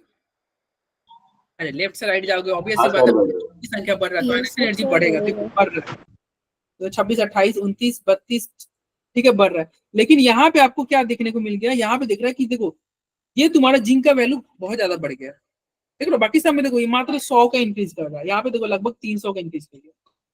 तो जिंक का क्या हो गया, थर्ड आयोनाइजेशन एनर्जी क्यों ज्यादा हो गया, बहुत ज्यादा। तो भाई जिंक क्यों जाएगा अनस्टेबल होना, नहीं जाएगा। सिमिलरली देखो यहाँ पे भी देखो, ये क्रोमियम और ये तुम्हारा आयरन लगभग सेम है, लेकिन बीच में ये Mn भाई साहब, ये इनका वैल्यू बहुत ज्यादा हो गया। Mn का वैल्यू अचानक से क्यों ज्यादा हो गया? अब बताओ क्या Mn 2+ Mn 3+ में जाना चाहेगा? नो सर, नहीं जाना चाहेगा। भाई ये D5 था, D5 से इलेक्ट्रॉन जाएंगे ना, D5 स्टेबल होता है, अनस्टेबल नहीं ना होना चाहेगा। अरे जितना ये एनसीईआरटी का ये जो है ना, ये टेबल वगैरह जितना तोड़ के यहाँ बता दिया जा रहा है ना आपको, शायद तुम जो पेड बैच में पढ़ते हो ना वहां भी नहीं बताया जाएगा। यस सर, बिल्कुल सही बात सर। नहीं सही बात नहीं है, मजाक नहीं कर रहा हूँ, तुम देखना इतना तोड़ के वहां भी नहीं बताया जाएगा। हमारी फ्री की चीज, फ्री चीज मिलता है ना, उसका कीमत थोड़ी है। फ्री की चीज तो फ्री होता है, यहाँ पे डीएमएस में फ्री पढ़ते हो ना। यस सर, मजे आते हैं। यही कहता हूँ यार, गवर्नमेंट का चीज है, सरकारी तो सरकारी होता है। क्या अरे नहीं सर, क्या बात करते हो सर। नहीं सर, देखो ये ध्यान देना, ये क्यों बढ़ गया ना, मे भी तुम जब पढ़ोगे ये चैप्टर तो देखना, मे भी तुम्हारे कोचिंग में नहीं बताएगा।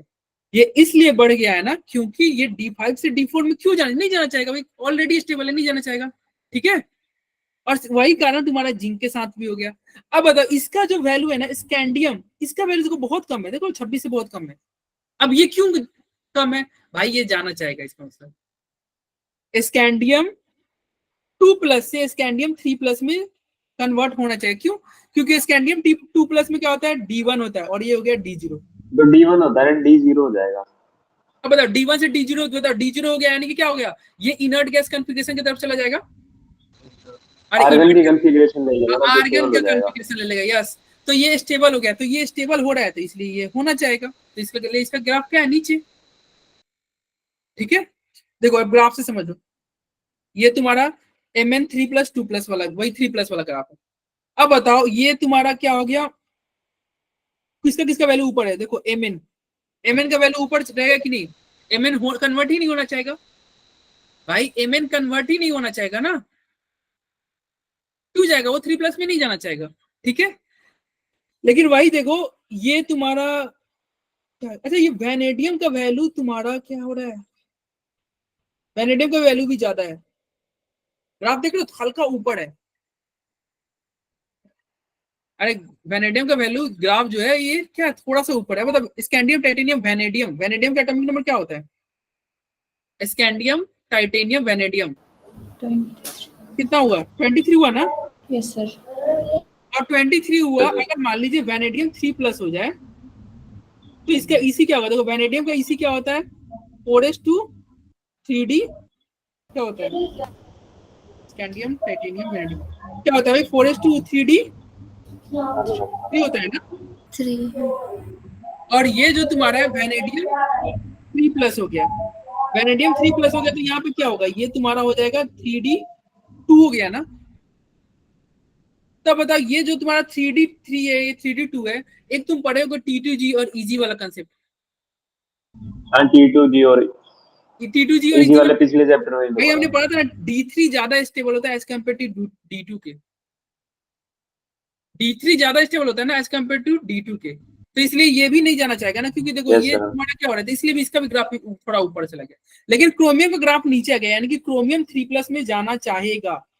क्यों क्रोमियम 3+ में जाना चाहेगा, देखो क्रोमियम 2+ है, क्रोमियम का एटॉमिक नंबर क्या होता है 24, इसी लिखोगे तो क्या होगा, क्रोमियम अगर क्रोमियम का केवल इसी लिखोगे तो बताओ क्या होगा, argon 4s1 3d5 4s1 3d5, chromium 2+ रहता तो क्या होता 3d4 रहता, और क्रोमियम 3+ रहता तो क्या होता 3d3 होता, 3d3 T2G आ जाता तो स्टेबल 3d3 ज्यादा स्टेबल होता है एज कम्पेयर टू 3d4 के।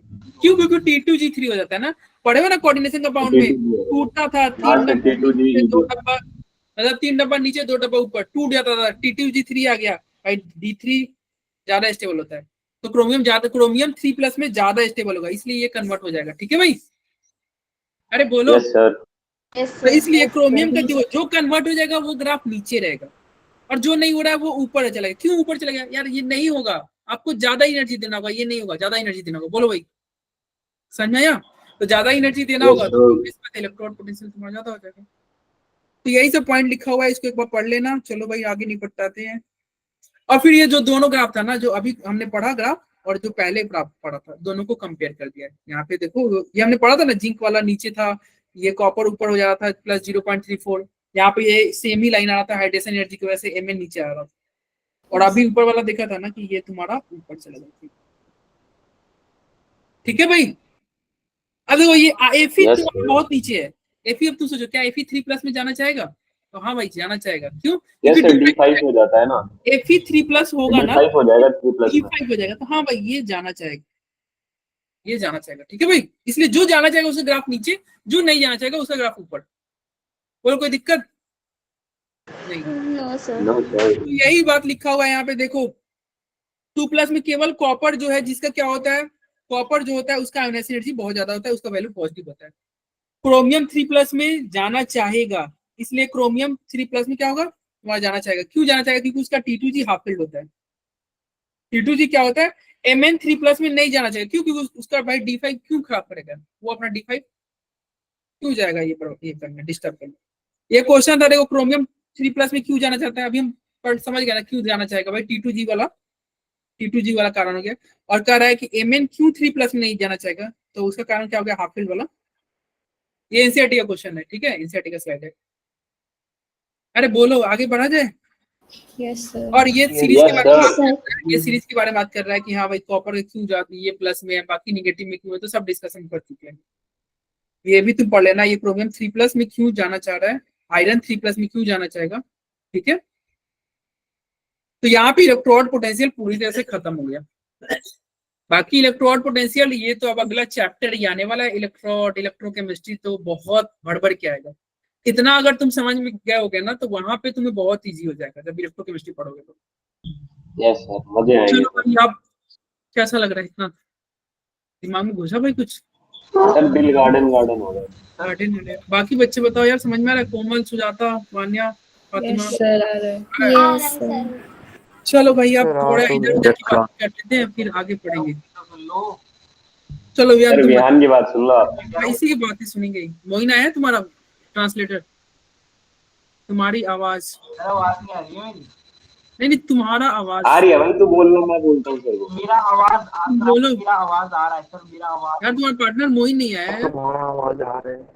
मोइन नहीं आया, देखो मोइन गया। सर देखो वो लेटा भी कह रहा है मेरा आवाज आ रहा है। देखो तुम बोलते रहो, वैसे भी मुझे सुनाई देता नहीं है, तुम बोल लो। हिमांशु समझ में आ रहा है? हिमांशु बघेल, अरे हिमांशु ओके। चिराग, चैतन्य, अंशुमन, अकमल। देखो ये जो बच्चे जो मतलब क्लास में ठीक परफॉर्म करते हैं ना, वही आए हुए हैं क्लास में। बाकी लोग को तो क्या मतलब है सर। देखो एक बच्चा, एक सेकंड में एक तो देख रहा हूँ, पहले मैं देख लेता हूँ वो आया कि नहीं आया, यस नहीं आया। एक आप ही क्लास का है सेक्शन डी का, कल मेरे को परसों मैसेज करता है, इस सर मुझे केवल बोर्ड की तैयारी करनी है, नीट की तैयारी नहीं करनी। मैं बोला कि भाई होगा। हाँ शिवांशु होगा। अबे यार तुम, नहीं वो नहीं था। अरे नाम मत बता यार, मजे के लिए। वो नहीं था, ठीक है, वो नहीं था, कोई और था, ठीक सर है। चिरायु नहीं आया आपका सर फ्रेंड। मुझे सबको पता नहीं है। चिरायु नहीं है, चिरायु आया था यार। ये टॉपर नहीं आया है, जो टॉपर है। आया था सर टॉपर तो आते नहीं सर क्लास में। टॉपर सर टॉपर तो आए नहीं सर, क्या बात कर रहे हो सर, दिल टूट जाएगा सर आज। हमारी क्लास का टॉपर हर्ष है। सर बराबर बता रहे सर, 10 नंबर आए भाई। नहीं, ऑफलाइन एग्जाम के मार्क्स की ज्यादा ये वेटेज है, ऑनलाइन में तो यार तुम चीट भी कर सकते हो, लेकिन ऑनलाइन ऑफलाइन में कोई सर डाटा टॉपर तो टॉपर है। सर वो वाला हर्ष क्या जिसके साथ आपकी वो हो गई थी थोड़ी बहुत लड़ाई? मेरी हर्ष के अरे साथ नहीं लड़ाई भाई, वो नहीं हुई थी, ये सेक्शन सेक्शन ए वाला? नहीं सेक्शन सी वाला, सेक्शन सी वाला यार, ये वाला नहीं। किससे लड़ाई हुई थी? सेक्शन सी वाला भाई, वो शांत इंसान है भाई वो। सेक्शन ए वाला तो सर का फेवरेट है, ए वाला फेवरेट है सर। सर किससे लड़ाई? नहीं अरे सर अरे के वो दिल में दूसरा बसा था, हुआ वो भाई पीछे ही वो। पड़ गया था। तो नहीं हर्ष ये अच्छा हाँ छोड़िए, सर पता है, सॉल्यूशन पढ़ रहे थे ना। सुन लो। चलो अब स्टार्ट करते ऑस्मोसिस पढ़ हैं। रहे अब तुम थे। देखोगे यहाँ पे सर स्पीड जो विहान होगा की सुन लो। भाई, स्पीड अब जो है अब 2 4 4 टाइम्स स्पीड इंक्रीज करेंगे। अंदर मेरी अरे अब चुप हो जाओ, हो गया बहुत ही जबरदस्त बातें। अब यहाँ पे स्पीड इंक्रीज करेंगे हम, multiply by 4। Are you ready for that? क्योंकि हम रिवीजन कर रहे हैं। No sir. No sir? अरे Yes, sir. सर, क्योंकि अब हमारे पास 20 मिनट टाइम है, पूरा बहुत सारे टॉपिक कम बचे हुए हैं। तो चलो अब देखो कैसे कंप्लीट होता है डेंसिटी। डेंसिटी क्या होगा, लेफ्ट से राइट जाओगे, तुम खुद सोच के बताओ। लेफ्ट से राइट जा रहे हो, प्रोटॉन बढ़ रहा है, मास बढ़ रहा होगा कि नहीं? अरे प्रोटॉन न्यूट्रॉन बढ़ रहा है, मास बढ़ रहा है ना, लेफ्ट से राइट जा रहे हो तो। लेफ्ट से राइट जा रहे हो, मास बढ़ रहा है। और बताओ लेफ्ट से राइट जाते हो, अट्रैक्शन बढ़ता है, साइज घटता है कि नहीं? साइज लेफ्ट घटता से है, राइट वॉल्यूम बढ़ साइज जाएगा। घटता है, मास बन रहा है। तो बताओ लेफ्ट से राइट जाओगे तो डेंसिटी क्या होगा? बढ़ेगा सर। यस डेंसिटी बढ़ेगा। क्यों भाई इतना क्यों सोच रहे हो? डेंसिटी इतना मत सोचो, जल्दी जल्दी बोलो। डेंसिटी क्या होता है? देखो mass is equal to sir volume to mass ज्यादा डेंसिटी। होगा, वॉल्यूम कम हो जाएगा। डेंसिटी ज्यादा, तो लेफ्ट से राइट जाओगे तो डेंसिटी ज्यादा होगा। अब बताओ ऊपर से नीचे जाते हैं तो लगभग साइज तो सेम ही आता है, क्यों? क्योंकि भाई एक आ जाता है एक्सेप्शन लेंथनाइट कॉन्ट्रैक्शन लेके, याद है 40 5D का साइज सेम था, लेंथनाइट कॉन्ट्रैक्शन आ रहा था ना यस सर। तो देखो तुम्हारा 40 और 5D का साइज तो लगभग सेम था ना, तो साइज सेम है लेकिन मास तो इंक्रीज कर रहा है ना, मास तो इंक्रीज mass कर रहा है, तो का बताओ difference ऊपर से नीचे जाओगे डेंसिटी इंक्रीज करेगा कि नहीं? हाँ ऊपर सर से नीचे जाओगे 5D का ज्यादा हो तो जाएगा। क्या हो गया, डेंसिटी खत्म। Yes. लेफ्ट से राइट जाओगे डेंसिटी बढ़ेगा, देखो लेफ्ट से राइट जा रहे हैं डेंसिटी बढ़ रहा है, देखो बड़ा बड़ा बड़ा बड़ा बड़ा बड़ा कहाँ तक बड़ा, कॉपर तक। और ऊपर से नीचे जाओगे तभी भी डेंसिटी बढ़ रहा है, देखो 3D 40 5D डेंसिटी बढ़ रहा है, मतलब ग्रुप में जाओगे डेंसिटी बढ़ेगा, लेफ्ट से राइट जाओगे डेंसिटी बढ़ेगा। एक एक्सेप्शन आ गया क्योंकि इनऑर्गेनिक है तो एक्सेप्शन देके ही जाएगा, तो एक्सेप्शन क्या देके जा रहा है, याद रखना जिंक का डेंसिटी क्या होता है, जिंक का डेंसिटी कम हो जाता है, जिंक डेंसिटी थोड़ा कम हो जाता है। क्यों कम हो जाता है? क्योंकि जिंक का जो मास होता है ना, zinc has lower density because it's a large volume, मतलब जिंक का जो होता है ना वॉल्यूम क्या होता है, थोड़ा ज्यादा होता है, वॉल्यूम थोड़ा ज्यादा है इसलिए उसका डेंसिटी कम है। और वॉल्यूम कैसे जा रहा है, याद करो ग्राफ फिर से रेडियस वाला, लास्ट में जाके ग्राफ फिर से साइज बढ़ गया था, याद है? ऐसे ही कुछ ग्राफ था ना, वंडरवॉल नहीं, इलेक्ट्रॉन के बीच में रिपल्सन हो रहा था, देखो ऐसे ग्राफ याद है, ये रेडियस वाला हमने ग्राफ देखे थे ना, ऐसे डिक्रीज कर रहा था और फिर लास्ट में जाके इंक्रीज कर जा रहा था, ऐसे ही था ना सर वो 3D सीरीज है क्या? हाँ ये 3D, ये 4D, ये 5D, याद नहीं है लास्ट क्लास में ये देखा था ना, Yes. तो लास्ट में याद है सर बढ़ जाता है। थोड़ा सा जिंक का बढ़ गया, अब साइज बढ़ना मतलब वॉल्यूम बढ़ना, वॉल्यूम बढ़ना मतलब डेंसिटी घटना, तो जिंक का डेंसिटी क्या हो, घट जाएगा, डेंसिटी कम हो जाएगा। ठीक है भाई? अरे बोलो, तो यहाँ पे आपका डेंसिटी टॉपिक Yes, sir. खत्म हो गया। तो कह रहा है मैक्सिमम डेंसिटी किसका होगा, तो निकल कॉपर का मैक्सिमम है। अगर ये तुम पूरा ये बात करोगे, ये 3D सीरीज में निकल कॉपर का है, और पूरा डी ब्लॉक की बात करोगे तो ऑस्मियम का क्या element with highest density, osmium का 22.51 है, इरिडियम का 22.61 है, मतलब सबसे ज्यादा डेंसिटी कौन लेके चला गया, ऑस्मियम एंड इरिडियम, ठीक है, osmium and Yes, iridium. sir. तो चलो डेंसिटी यहाँ पे कंप्लीट हुआ, बस इतना ही पढ़ना है, ये ऐसा नहीं कि मैं कुछ छोड़ दिया, ठीक है? हाँ हाँ प्रतीक सही, ऑस्मियम और इरिडियम ये पूरे डी ब्लॉक की बात कर रहे हैं। अगर केवल 3D सीरीज की बात करेंगे ना, तो 3D सीरीज की बात करेंगे तो निकल कॉपर, ठीक है? तो ज्यादा इंपॉर्टेंट नाम 3D सीरीज को देते हैं, बाकी लोग को उतना इंपॉर्टेंट नहीं थे। देखो कलर वाला यहाँ पे ये हम डिटेल में पढ़े थे, कहाँ कोऑर्डिनेशन कंपाउंड में पढ़े थे ना, वही कलर कंपाउंड।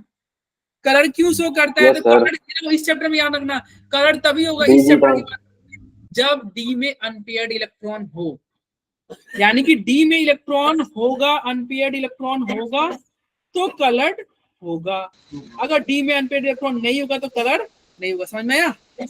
नहीं होगा। तो देखो कलर कब होगा, तो कलर के कारण दो थे, एक था तुम्हारा डीडी ट्रांजिशन, कौन सा ट्रांजिशन, डीडी ट्रांजिशन, ये मत बोलना, डीडी ट्रांजिशन मत बोलना, हाँ सर। कलर होता है DD डी ट्रांजिशन ट्रांजिशन की वजह से, ठीक है, डीडी ट्रांजिशन की वजह से नहीं। और कलर होता है चार्ज के ट्रांसफर से, चार्ज के ट्रांसफर, और ये चार्ज ट्रांसफर में पढ़ा था ना, मेटल से लिगेंड चार्ज ट्रांसफर होता है, या लिगेंड से मेटल पढ़ा था ना भाई कोऑर्डिनेशन कंपाउंड में। तो ये Yes, sir. यस सर पढ़ा था सर। डीडी ट्रांजिशन कब होगा, जब अनपेयर्ड इलेक्ट्रॉन हो। एक्चुअली डीडी ट्रांजिशन में क्या होता है, देखो डी में मान लो कोई एक इलेक्ट्रॉन है, एक इलेक्ट्रॉन था, तो एक इलेक्ट्रॉन को एनर्जी दोगे तो ये इलेक्ट्रॉन, जैसे तुम बताया था ना कि तुमको पैसे मिल गए, मामा जी आए पैसे दिए, पैसा मिल गया, तुम चले गए मार्केट में मोमो खाने, फिर मार्केट में मोमो खा के मार्केट में थोड़ी रहोगे, फिर वापस घर आओगे, वापस घर आओगे तो जो भी पैसे थे मम्मी छीन लेगी, मम्मी छीनेगी, मतलब जो एनर्जी तुम लिए थे वो रिलीज करना पड़ेगा, और जो Loss जब हो जाएगी। एनर्जी रिलीज करोगे तो क्या होगा, कलर दिखेगा। अरे यही था ना, ये कलर इलेक्ट्रॉन दिखेगा। ग्राउंड स्टेट में जब इसको एनर्जी मिला, ये इलेक्ट्रॉन ऊपर गया, फिर से इलेक्ट्रॉन जब वापस घर आएगा तो एक रे निकलेगा और वो क्या होगा, वही कलर दिखेगा। तो कलर क्या होता है, देखो एब्जॉर्ब कुछ करोगे, रिलीज कुछ करोगे, यानी कि कलर कौन सा दिखता है, कॉम्प्लीमेंट्री कलर। कलर क्या कौन सा दिखता है sir, sorry sir due to personal issue मैं बस 30 मिनट की क्लास ही ले पाया, ओके। कलर का देखो क्या, कौन सा कलर दिखेगा, तो एक ऐसा ऐसे ये बनाना, ठीक है, क्या करना, सामने वाला कलर दिखिए। BGYOR विब्ग्योर, यानी कि क्वेश्चन पूछेगा कि अगर कोई ब्लू कलर एब्जॉर्ब कर रहा है तो कौन सा कलर दिखेगा, तो इसका कॉम्प्लीमेंट्री कौन है, ऑरेंज। अगर कोई ग्रीन कलर Orange. एब्जॉर्ब कर रहा है तो कौन सा दिखेगा, रेड। रेड तो कलर के बारे में लाल। बहुत डिटेल में कोऑर्डिनेशन कंपाउंड में पढ़ चुके हैं, यहाँ पे आगे बढ़ते हैं, ठीक है। कलर तुम ये ध्यान रखना, कलर दिखता है डी ट्रांजिशन की वजह से। डी ट्रांजिशन किस पे से डिसाइड करेगा? Nature of ligand. ये हाँ ये इंपॉर्टेंट है, अनपेयर्ड इलेक्ट्रॉन होने चाहिए। और इस कल के एग्जाम में अगर क्वेश्चन कलर पे आएगा तो तुम आंख बंद करके अनपेयर्ड इलेक्ट्रॉन चेक कर लेना। अगर अनपेयर्ड इलेक्ट्रॉन नहीं है तो कलर नहीं है, क्योंकि डी ब्लॉक इस चैप्टर में अनपेयर्ड इलेक्ट्रॉन पे ही आता है। चार्ज ट्रांसफर तो इस चैप्टर का बात ही नहीं है, वो नेक्स्ट चैप्टर का बात है। तो देखो कलरलेस कौन है, देखो यहाँ पे जहाँ पे डी जीरो है कलरलेस है कि नहीं? ये डी में इलेक्ट्रॉन ही नहीं है तो कलरलेस है। और बताओ यहाँ पे D10 हो गया तो ये भी कलरलेस हो गया, क्योंकि अनपेयर्ड इलेक्ट्रॉन नहीं है ना, अनपेयर्ड इलेक्ट्रॉन होने चाहिए। तो ये तीनों कलरलेस है। कौन कौन? D0 ये तुम्हारा स्कैंडियम 3+, ये लोग कलरलेस है, ये कलरलेस, बाकी सब कलरफुल है, बाकी सारे के सारे कलरफुल है। ठीक है, ये हो गया डी ब्लॉक के एलिमेंट में कलरफुल। अब आते हैं कुछ हैलाइड के बारे में देखते हैं, कुछ हैलाइड के बारे में देखते हैं। अब देखो ट्रांजिशन मेटल जो है ना, ट्रांजिशन एलिमेंट जो है, अगर उसको रिएक्शन कराओगे किसके साथ? हैलोजन के साथ। ट्रांजिशन मेटल को हैलोजन के साथ रिएक्ट कराओगे एट हाई टेम्परेचर तो तुम्हारा बन जाएगा मेटल हैलाइड। क्या बनेगा? Metal halide. मतलब क्या ना क्या चाह रहा है, एक मेटल है, इसमें क्या करो, हाई टेम्परेचर पे क्या करो, हैलोजन डाल दो। हैलोजन डाल दो तो तुम्हारा क्या बन जाएगा? मेटल हैलाइड बन जाएगा। समझ में आ रहा है? हाई टेम्परेचर पे हैलोजन डाल दो, मेटल हैलाइड बन जाएगा। ठीक है, अरे बोलो। तो ये जो मेटल हैलाइड जो बनेगा ना, तो सबसे ज्यादा हैलोजन ग्रुप कौन सा हैलोजन ग्रुप सबसे ज्यादा जुड़ेगा? तो फ्लोरीन। याद रखना, अगर नंबर की बात करो तो फ्लोरीन ज्यादा जुड़ेगा। यही कह रहा है सेकंड पॉइंट। क्या कह रहा है? Since fluorine is the most electronegative element, मतलब फ्लोरीन का इलेक्ट्रोनेगेटिविटी बहुत ज्यादा है, इसलिए फ्लोरीन जो होगा ना वो हाईएस्ट ऑक्सीडेशन स्टेट शो करेगा। फॉर एग्जांपल देखो, अगर 4 टाइटेनियम के साथ 4 अगर हैलोजन जोड़ना है ना, तो हैलोजन कुछ भी ले लो, देख रहे हो, फ्लोरीन, क्लोरीन, ब्रोमीन, आयोडीन, कुछ भी ले लो। लेकिन वही अगर 5 हैलोजन जोड़ना है ना तो कुछ भी नहीं चलेगा, फ्लोरीन ही चलेगा। देख रहे हो, अगर आपको 5 हैलोजन जोड़ना है तो कुछ भी नहीं, फ्लोरीन ही रहेगा। 6 हैलोजन भी जोड़ना है तो फ्लोरीन ही जुड़ेगा, फ्लोरीन के अलावा दूसरा नहीं।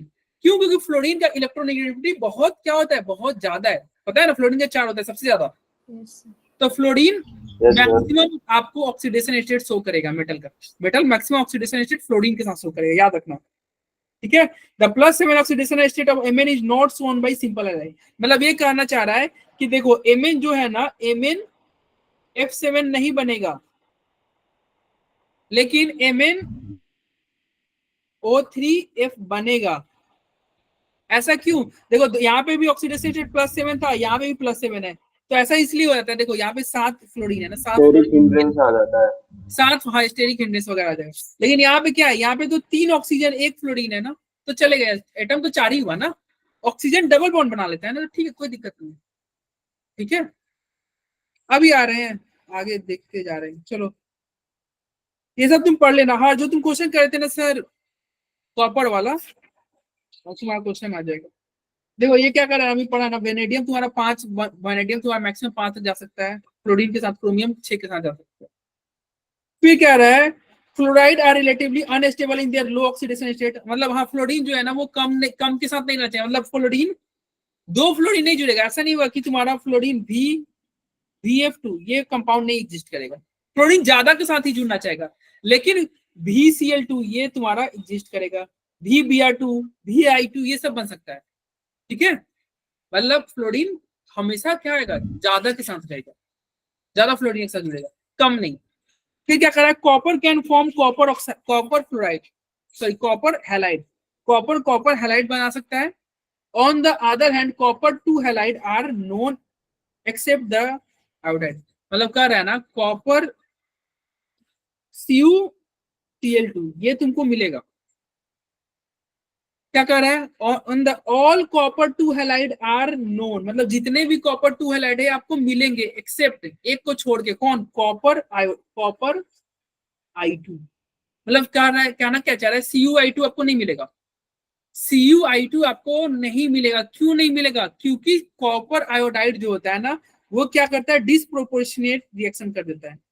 देखो जब भी तुम्हारा कॉपर आयोडाइड रहेगा ना, मान लो ये तुम्हारा क्या रहा, कॉपर आयोडाइड रहता है, तो ये टूट जाएगा। ये कैसे टूट जाएगा? ये अपना क्या हो जाता है, Cu2I2 और प्लस I2 में टूट जाता है। ठीक है, अरे बोलो, समझ में आ रहा है?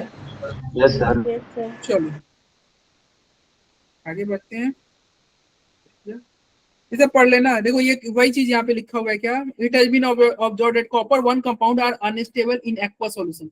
देखो तुम पूछ रहे थे ना कि सर हम तो जानते हैं कि कॉपर 2 प्लस, ये ऋषभ क्वेश्चन पूछ रहा था ना कि सर कॉपर 2 प्लस ज्यादा स्टेबल होता है, ठीक है। तो हाँ कॉपर 2 प्लस ज्यादा स्टेबल है, क्यों? क्योंकि देखो it has been observed that copper 2 compound are unstable. Copper 1 जो होता है वो अनस्टेबल होता है, लेकिन कॉपर 2 स्टेबल है। मतलब एक्वा सॉल्यूशन में कॉपर 2 आपको मिलेगा। जब पानी रहेगा ना, एक बीकर में अगर मान लो पानी है और उसमें कॉपर है, तो कॉपर 2 प्लस में आपको मिलेगा, कॉपर 1 प्लस में नहीं मिलेगा। क्यों? क्योंकि कॉपर 2 प्लस क्या करता है, वो एक्चुअली इसका हाइड्रेशन एनर्जी ज्यादा हो जाता है। हाइड्रेशन एनर्जी की वजह से ये स्टेबल होता है। कॉपर 2 प्लस जो होता है is more stable than copper 1। ये नीट में पूछा हुआ क्वेश्चन है, ये 2021 में पूछा हुआ था।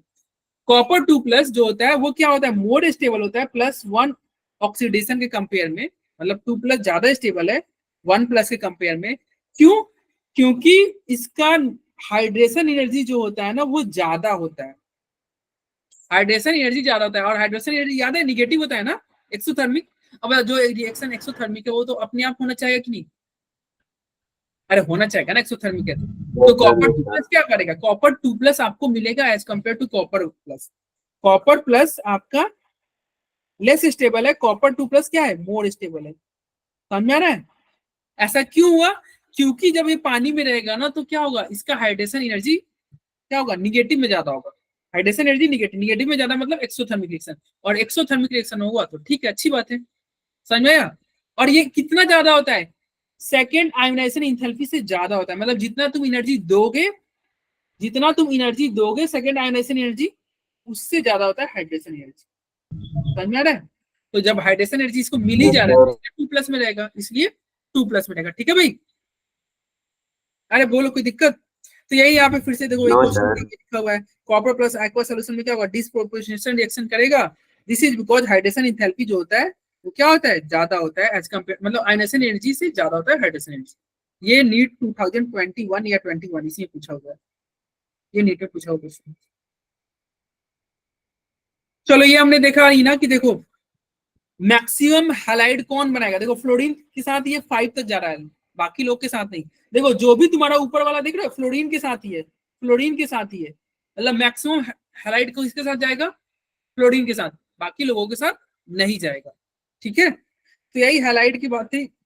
हमने रिएक्टिविटी पढ़ाई था कि अभी फ्लोरीन के ज्यादा था, क्लोरीन ब्रोमीन आयोडीन। सबसे ज्यादा कौन एक्टिव होता है, फ्लोरीन। याद कर लो वो इलेक्ट्रोकेमिकल सीरीज, उसी में हमने देख लिया था फ्लोरीन के ज्यादा। ये तुम खुद से पढ़ लेना, वही से पॉइंट फिर से लिखा होगा। अब आते हैं मेटल ऑक्साइड एंड ऑक्सोकटाइन। मेटल ऑक्साइड एंड ऑक्सोकटाइन की बात करें तो देखो ये क्या कहना चाह रहा है, ऑक्साइड का मतलब समझे, मेटल के साथ मतलब क्या हो, ऑक्सीजन जुड़ जाए। मेटल के साथ क्या जोड़ देना है, ऑक्सीजन। ठीक है भाई? तो देखो क्या कर रहा है, the ability of oxygen to stabilize highest oxidation state is demonstrate in their oxide. The highest oxidation state in their oxide coincide with the group number। मतलब कह रहा है कि जो उसका ग्रुप नंबर होगा ना, क्लास टाइम पे ही खत्म कर देंगे, चिंता मत करो। 9:30 का है तो 9:30 में खत्म करें, 5 मिनट और रुक जाओ। क्या कह रहा है कि जो तुम्हारा ग्रुप नंबर होगा ना वही उसका मैक्सिमम ऑक्सीडेशन नंबर होगा। इट मींस क्या हुआ, देखो इसका ग्रुप नंबर क्या है, 1 है ना, तो इसका मैक्सिमम ऑक्सीडेशन नंबर क्या होगा, 1। इसका क्या होगा, 2, इसका 3, इसका 4, इसका 5। अरे उल्टा लिख दिया। अरे भाई देखो ठीक से देखो, ये ग्रुप नंबर क्या है, 7 है ना। Yes sir. 7 है ना, तो इसका Mn कहाँ तक जाएगा, +7 तक। क्रोमियम कहाँ तक जाएगा, 6 तक। वेनेडियम देखो ये 5 है ना, तो +5 तक। ये कहाँ जाएगा, +4, और ये कहाँ जाएगा, +3। यही कहना चाह रहा है कि ऑक्सीजन के साथ जो ग्रुप नंबर है वही उसका मैक्सिमम ऑक्सीडेशन नंबर होगा। ठीक है? ऑक्सीजन के साथ जो ग्रुप नंबर है वही उसका मैक्सिमम ऑक्सीडेशन नंबर होगा। एक और चीज हमने पढ़ा था कि देखो अगर ऑक्सीजन के साथ ऑक्सीडेशन स्टेट +4 है तो वो होता है एम्फोट्रिक। +4 से कम है तो क्या होगा, बेसिक। और +4 से ज्यादा है तो क्या होगा, एसिडिक। +4 है तो एम्फोट्रिक, +4 है तो एम्फोट्रिक, +4 से कम है ऑक्सीडेशन नंबर तो बेसिक, और +4 से ज्यादा है तो एसिडिक, ठीक है। अरे बोलो, और एक्सेप्शन के तौर पे कुछ एक्सेप्शन है, इसको ध्यान रखना, ये तुम्हारा एक्सेप्शन है, ये भी एम्फोट्रिक है, Cr2O3 क्या है, एम्फोट्रिक है, जबकि यहाँ पे इसका ऑक्सीडेशन नंबर क्या है, क्या हो जाएगा, 3 दूना 6 +3 है ना। अब लेकिन हमने क्या पढ़ा था, एम्फोट्रिक के लिए क्या होना चाहिए, +6 +4 होना चाहिए। क्या कहना चाह रहा है, कहना ये चाह रहा है कि मेटल अगर MO2 है, यानी कि मेटल में क्या है, ऑक्सीडेशन में +4 है ना, तो ये एम्फोट्रिक कहलाएगा। लेकिन इनऑर्गेनिक है तो एक्सेप्शन रहेगा, लो एक्सेप्शन मिल गया। यही एक्सेप्शन नहीं, कुछ और एक्सेप्शन भी है, जैसे देखो ये सारे एक्सेप्शन है, ये सारे के सारे क्या है, ये सारे के सारे एम्फोट्रिक है, ठीक है, ये सभी क्या है, एम्फोट्रिक है। देखो इसका ऑक्सीडेशन नंबर क्या है, +2 है, फिर भी एम्फोट्रिक है, ये भी +2 है, एम्फोट्रिक है, +3 है, फिर भी एम्फोट्रिक है, +3 है, फिर भी एम्फोट्रिक है, +5 है, फिर भी एम्फोट्रिक है, ठीक है भाई। तो ये सारे एक्सेप्शन है, ध्यान रखना, ये सारे एक्सेप्शन है, एम्फोट्रिक है।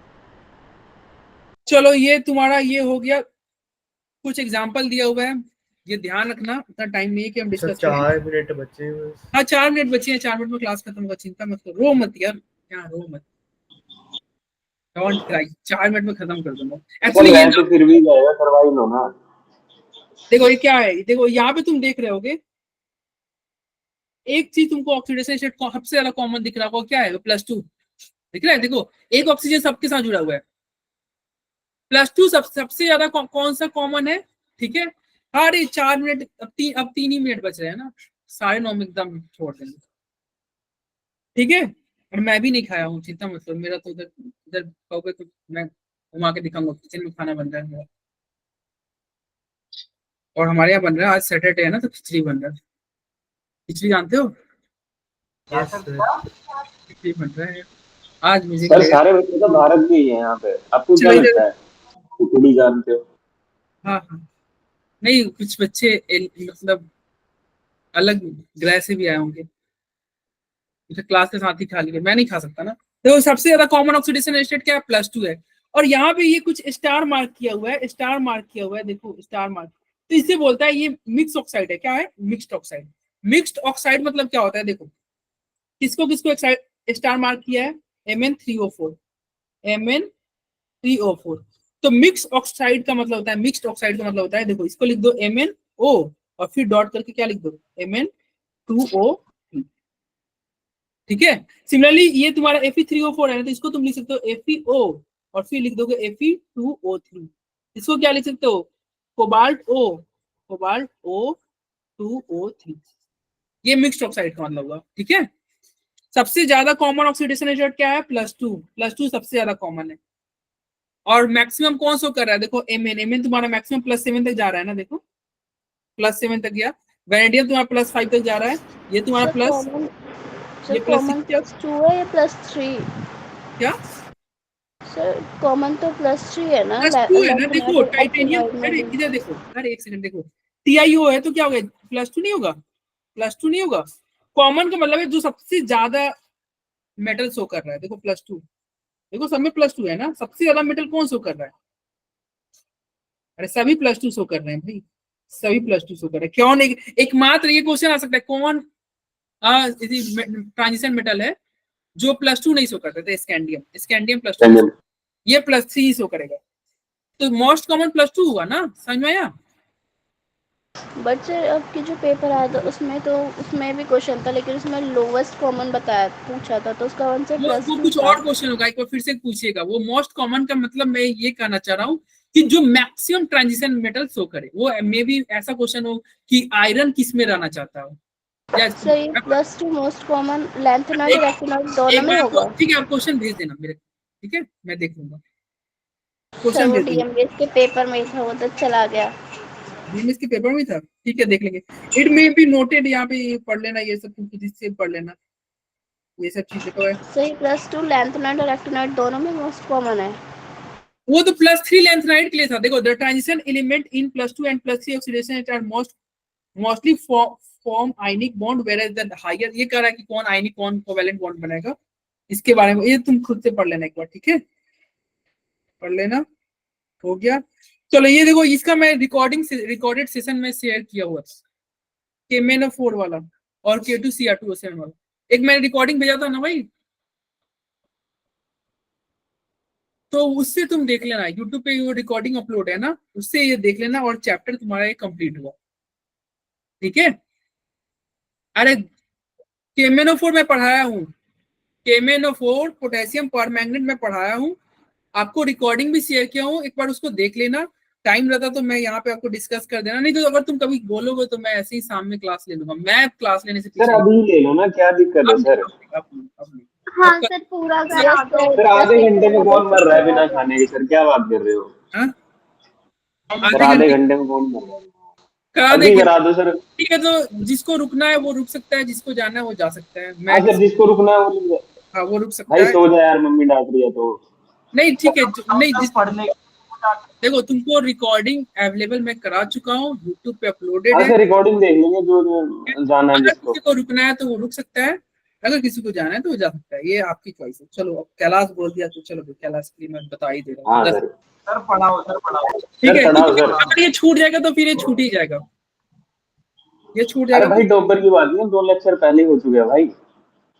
चलो यार कोई नहीं, देखो ये रिकॉर्डिंग मैं शेयर कर चुका हूँ, अगर यहाँ पे अभी नहीं डिस्कस होगा ना तो ये फिर मे भी नहीं होगा। ठीक है, तो एक बार कर ही लेते हैं, जिसको रुकना है वो रुक सकता है, नहीं रुकना है तो नहीं जा सकता है, कोई दिक्कत नहीं है।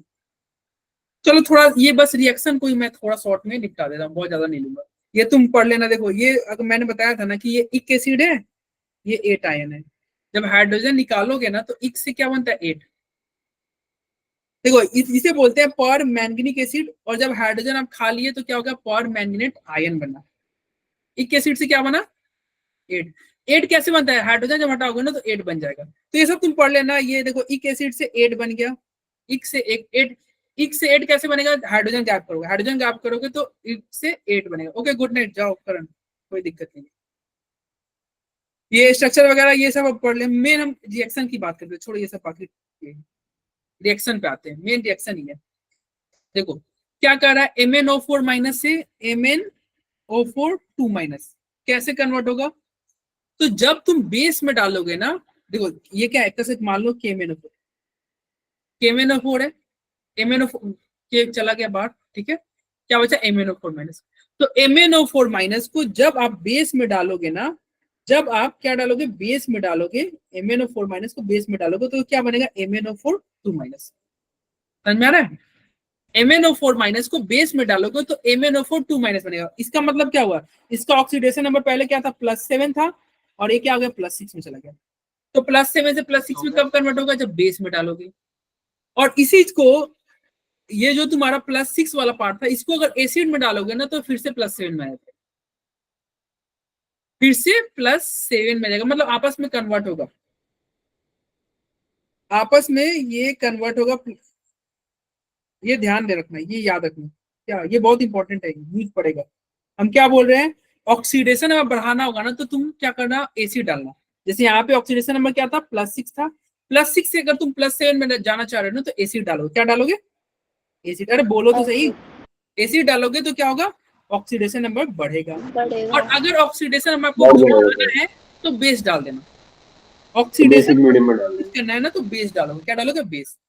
ठीक है, चलो अब एक और चीज ये है, MnO4 माइनस जो है, MnO4 माइनस यानी KMnO4 अगर एसिड में रहता है ना तो वो कन्वर्ट होता है Mn2+ में, बेस में रहेगा ना तो MnO4 2 में कन्वर्ट होगा, यानी कि ऑक्सीडेशन में +6, और न्यूट्रल में रहेगा तो +4 में। क्या कहना चाह रहा है, कहना ये चाह रहा है कि भाई देखो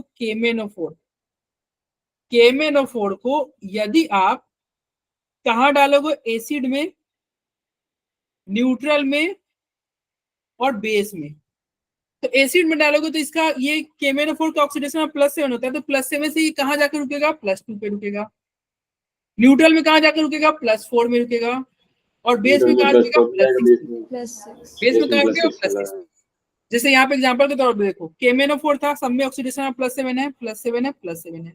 अगर बेस में रहेगा तो देखो +6 में आकर रुका, एसिड में तो कहाँ रुका, +4 में, नहीं +4 में नहीं, ये न्यूट्रल है ना, यस न्यूट्रल है तो कहाँ रुकेगा, +4 में, और एसिड में तो कहाँ, न्यूट्रल में कहाँ आके रुका, +2 में आके रुका। कौन, KMnO4 न्यूट्रल में कहाँ आकर रुकता है, +2 में। आओ अब सर +4 न्यूट्रल में +4 2 नहीं। अरे हाँ भाई हाँ सर लिखा सही है, बोला गलत है। देखो मैं लिख दे रहा हूँ, एसिड, न्यूट्रल, बेस। एसिड में 2 पे +2 में कन्वर्ट होता है KMnO4, न्यूट्रल में +4 में, बेस में +6 में। ठीक है, मैं अभी देख रहा हूँ ना कि कौन कौन बच्चा बचा हुआ है क्लास में। अच्छा सर, ये देख रहे हो क्या? जैसे ही बहुत डाउन हो जाएगा फिर मैं रोक दूंगा। ठीक है, ना सर, डाउन नहीं होने देंगे, पढ़ाओ। नहीं, इससे ज्यादा, इससे कम होगा तो फिर मैं रोक दूंगा। देखो क्या है, अब यहाँ पे हम प्रिपरेशन देखो, ये सबसे ज्यादा इंपॉर्टेंट है ना, यही है। इस पूरे चैप्टर की बात करें ना तो सबसे ज्यादा इंपॉर्टेंट यही है, KMnO4 की प्रिपरेशन रिएक्शन। तो KMnO4 कैसे बनाएंगे, तो याद रखना, KMnO4 बनाने के लिए ना तुम क्या लेना, +4 ले लेना। +4 क्या, MnO2। और अभी हम देखे थे ना सबसे ज्यादा कॉमन तो ये, चलो ये देखो MnO2 न्यूट्रल में यही था ना, MnO2 था ना। हाँ सर, न्यूट्रल में +4 होता है। +4 था, तो पहले तुम क्या लिए, MnO2 लोगे, फिर इसमें क्या डालोगे, एक बेस डालोगे। अब बताओ न्यूट्रल को में था, बेस डालोगे, बताओ बेस कहाँ तक पहुंचा रहा था, +6 तक पहुंचा रहा था ना। हाँ सर, +6 चला गया। +6 पहुंचा दिया। न्यूट्रल क्या किया, न्यूट्रल था उसमें तुम बेस डाले, +6 तक पहुंचा। ठीक है, तो KMnO4 कैसे बनेगा, जब potassium permanganate is prepared by the fusion of MnO2। MnO2 को फ्यूजन कराओगे किसके साथ, KNO3 के साथ। KNO3 as a oxidizing agent करेगा और क्या करोगे, मेटल हाइड्रोक्साइड लोगे। यानी कि MnO2 का रिएक्शन कराओगे मेटल हाइड्रोक्साइड के साथ in the presence of oxidizing agent क्या, KNO3। KNO3 क्या है, ऑक्सीडाइजिंग एजेंट। तो इन तीनों के साथ रिएक्शन कराओगे तो ये क्या आ गया, +6। अब ये जो +6 बनाना, इसी को लाके यहाँ पे रख दिए, देखो +6 है ना। और हम जानते हैं ना +6 से +7 में करने के लिए बताओ एसिड डालते थे कि नहीं, +6 से +7 में कन्वर्ट करने के लिए एसिड। तो क्या इसमें ऐड करोगे, एसिड ऐड करोगे, तुम्हारा प्रोडक्ट बन जाएगा, यानी कि KMnO4 बन गया। और बाई प्रोडक्ट में क्या बन रहा है, अरे जो रिएक्टेंट लिए थे ना वही तुमको यहाँ पे फिर से मिल जाएगा, और वाटर तो मिलेगा ही, दोनों केस में वाटर मिलेगा। तो कैसे KMnO4 बना, यहाँ पे फिर से सीखना। क्या लेना, सबसे पहले तुम MnO2 लेना, क्या लोगे, MnO2। इसमें क्या ऐड करोगे, क्या ऐड करोगे, एक बेस। बेस कौन सा ले लेते हैं, KOH। और फिर क्या लिखो, ऐड करोगे एक ऑक्सीडाइजिंग एजेंट। ऑक्सीडाइजिंग एजेंट क्या होगा, KNO3। अब ये क्या हो गया, चूंकि ये न्यूट्रल था, +4 था, बेस ऐड किया, बेस का काम है इसको +6 तक पहुंचाना। बेस का काम है +6 तक पहुंचाना। तो +6 क्या हो जाएगा, K2MnO4। +6 कहाँ गया, K2MnO4। देखो +6 गया ना। और जैसे ही +6 हो गया तो अब क्या करोगे, आप एसिड डाल दोगे। एसिड डालोगे तो KMnO4 बन गया, +7 आ जाएगा एसिड डाल। +7 आ गया। बोलो आसान है ना। Yes sir. Yes sir. ये क्या है, ये जनरल मेथड है बनाने का। लेकिन कमर्शियली की बात करोगे ना, अगर आपके बोर्ड एग्जाम में कमर्शियली आ सकता है कि कमर्शियली कैसे बनाओगे, तो पहला स्टेप सेम ही रखना। पहला स्टेप देखो, KOH KNO3 रखना। MnO4 माइनस बनना था ना, देखो याद है ना, +4 से +6 गया था, अरे अभी पढ़े थे ना। लेकिन सेकंड स्टेप चेंज कर देना। सेकंड स्टेप क्यों चेंज कर देना, क्योंकि देखो वहां पे पहले स्टेप में तुम क्या लिए थे, बेस लिए थे, सेकंड स्टेप में एसिड लिए थे। और एसिड बेस आपस में न्यूट्रलाइजेशन कर रहा है, आपको थोड़ा लॉस हो सकता है। अरे एक पहले स्टेप में एसिड ले रहे हो, पहले स्टेप में क्या ले रहे हो, बेस ले रहे हो, दूसरे स्टेप में एसिड ले रहे हो। तुमको कमर्शियली, हम क्या कमर्शियली का मतलब क्या हो रहा है, तुम बेचने के लिए बना रहे हो, प्रॉफिट चाहिए ना। हाँ सर, पहले स्टेप में बेस कमर्शियली। लिए, दूसरे स्टेप में एसिड लिए, प्रॉफिट में भी आपको उतना नहीं हो, नुकसान हो। तो एक काम करते हैं ना, सेकंड स्टेप को चेंज कर देते हैं, मतलब एसिड नहीं डालते हैं हम। इसको सेकंड स्टेप में क्या करेंगे, हम सेकंड स्टेप में अल्कलाइन सॉल्यूशन ही लेंगे और उसका इलेक्ट्रोलाइटिक ऑक्सीडेशन करा देंगे। बस सेकंड स्टेप चेंज करना, क्या करना, इलेक्ट्रोलाइटिक ऑक्सीडेशन कर लेना, किसके साथ, अल्कलाइन सॉल्यूशन के साथ, बन जाएगा प्रोडक्ट। क्या कहा, क्या कहा, सेकंड स्टेप में आप चेंज कर लेना, क्या चेंज कर लेना, यहां से आप क्या कर लेना, इलेक्ट्रोलाइटिक ऑक्सीडेशन करा लेना इन the presence of alkaline solution, product बन जाएगा। ठीक है भाई, अरे बोलो। Yes sir. और अल्कलाइन Yes, सॉल्यूशन sir. का मतलब क्या है, Yes, sir. अल्कलाइन का मतलब होता है सेकंड स्टेप में भी आपने बेस ही लिया, अच्छी बात है, पहले ही बेस बाद में बेस, कोई नुकसान नहीं होगा। ठीक है, तो ये हो गया तुम्हारा Yes, sir. कमर्शियल। और एक होता है लैब में बनाने का तरीका। अब बताओ, लैब के जितने भी इक्विपमेंट होते हैं सब छोटे छोटे होते हैं ना, चाहे वो टेस्टी वो बीकर है, सब छोटा है यस सर। भाई। हाँ सर, स्मॉल क्वांटिटी में चीजें भी लेना। तो यहाँ पे 2 मेथड पढ़े थे, कहाँ से स्टार्ट कर रहे थे, +4 से स्टार्ट कर रहे थे। लैब में कहाँ से स्टार्ट करोगे, +2 से। ऑक्सीडेशन स्टेट क्या आना चाहिए, Mn +2। से स्टार्ट करेंगे। Mn+2 से स्टार्ट करो, वहां पे क्या कर रहे थे, +4 से स्टार्ट कर रहे थे।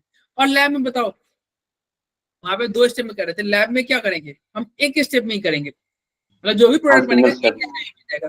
तो क्या करोगे, लैब का ये याद करने का तरीका है कि लैब का जो इक्विपमेंट है वो छोटा छोटा है, तो हम स्टार्ट करेंगे कहाँ से स्टार्ट करेंगे, +2 से स्टार्ट करेंगे।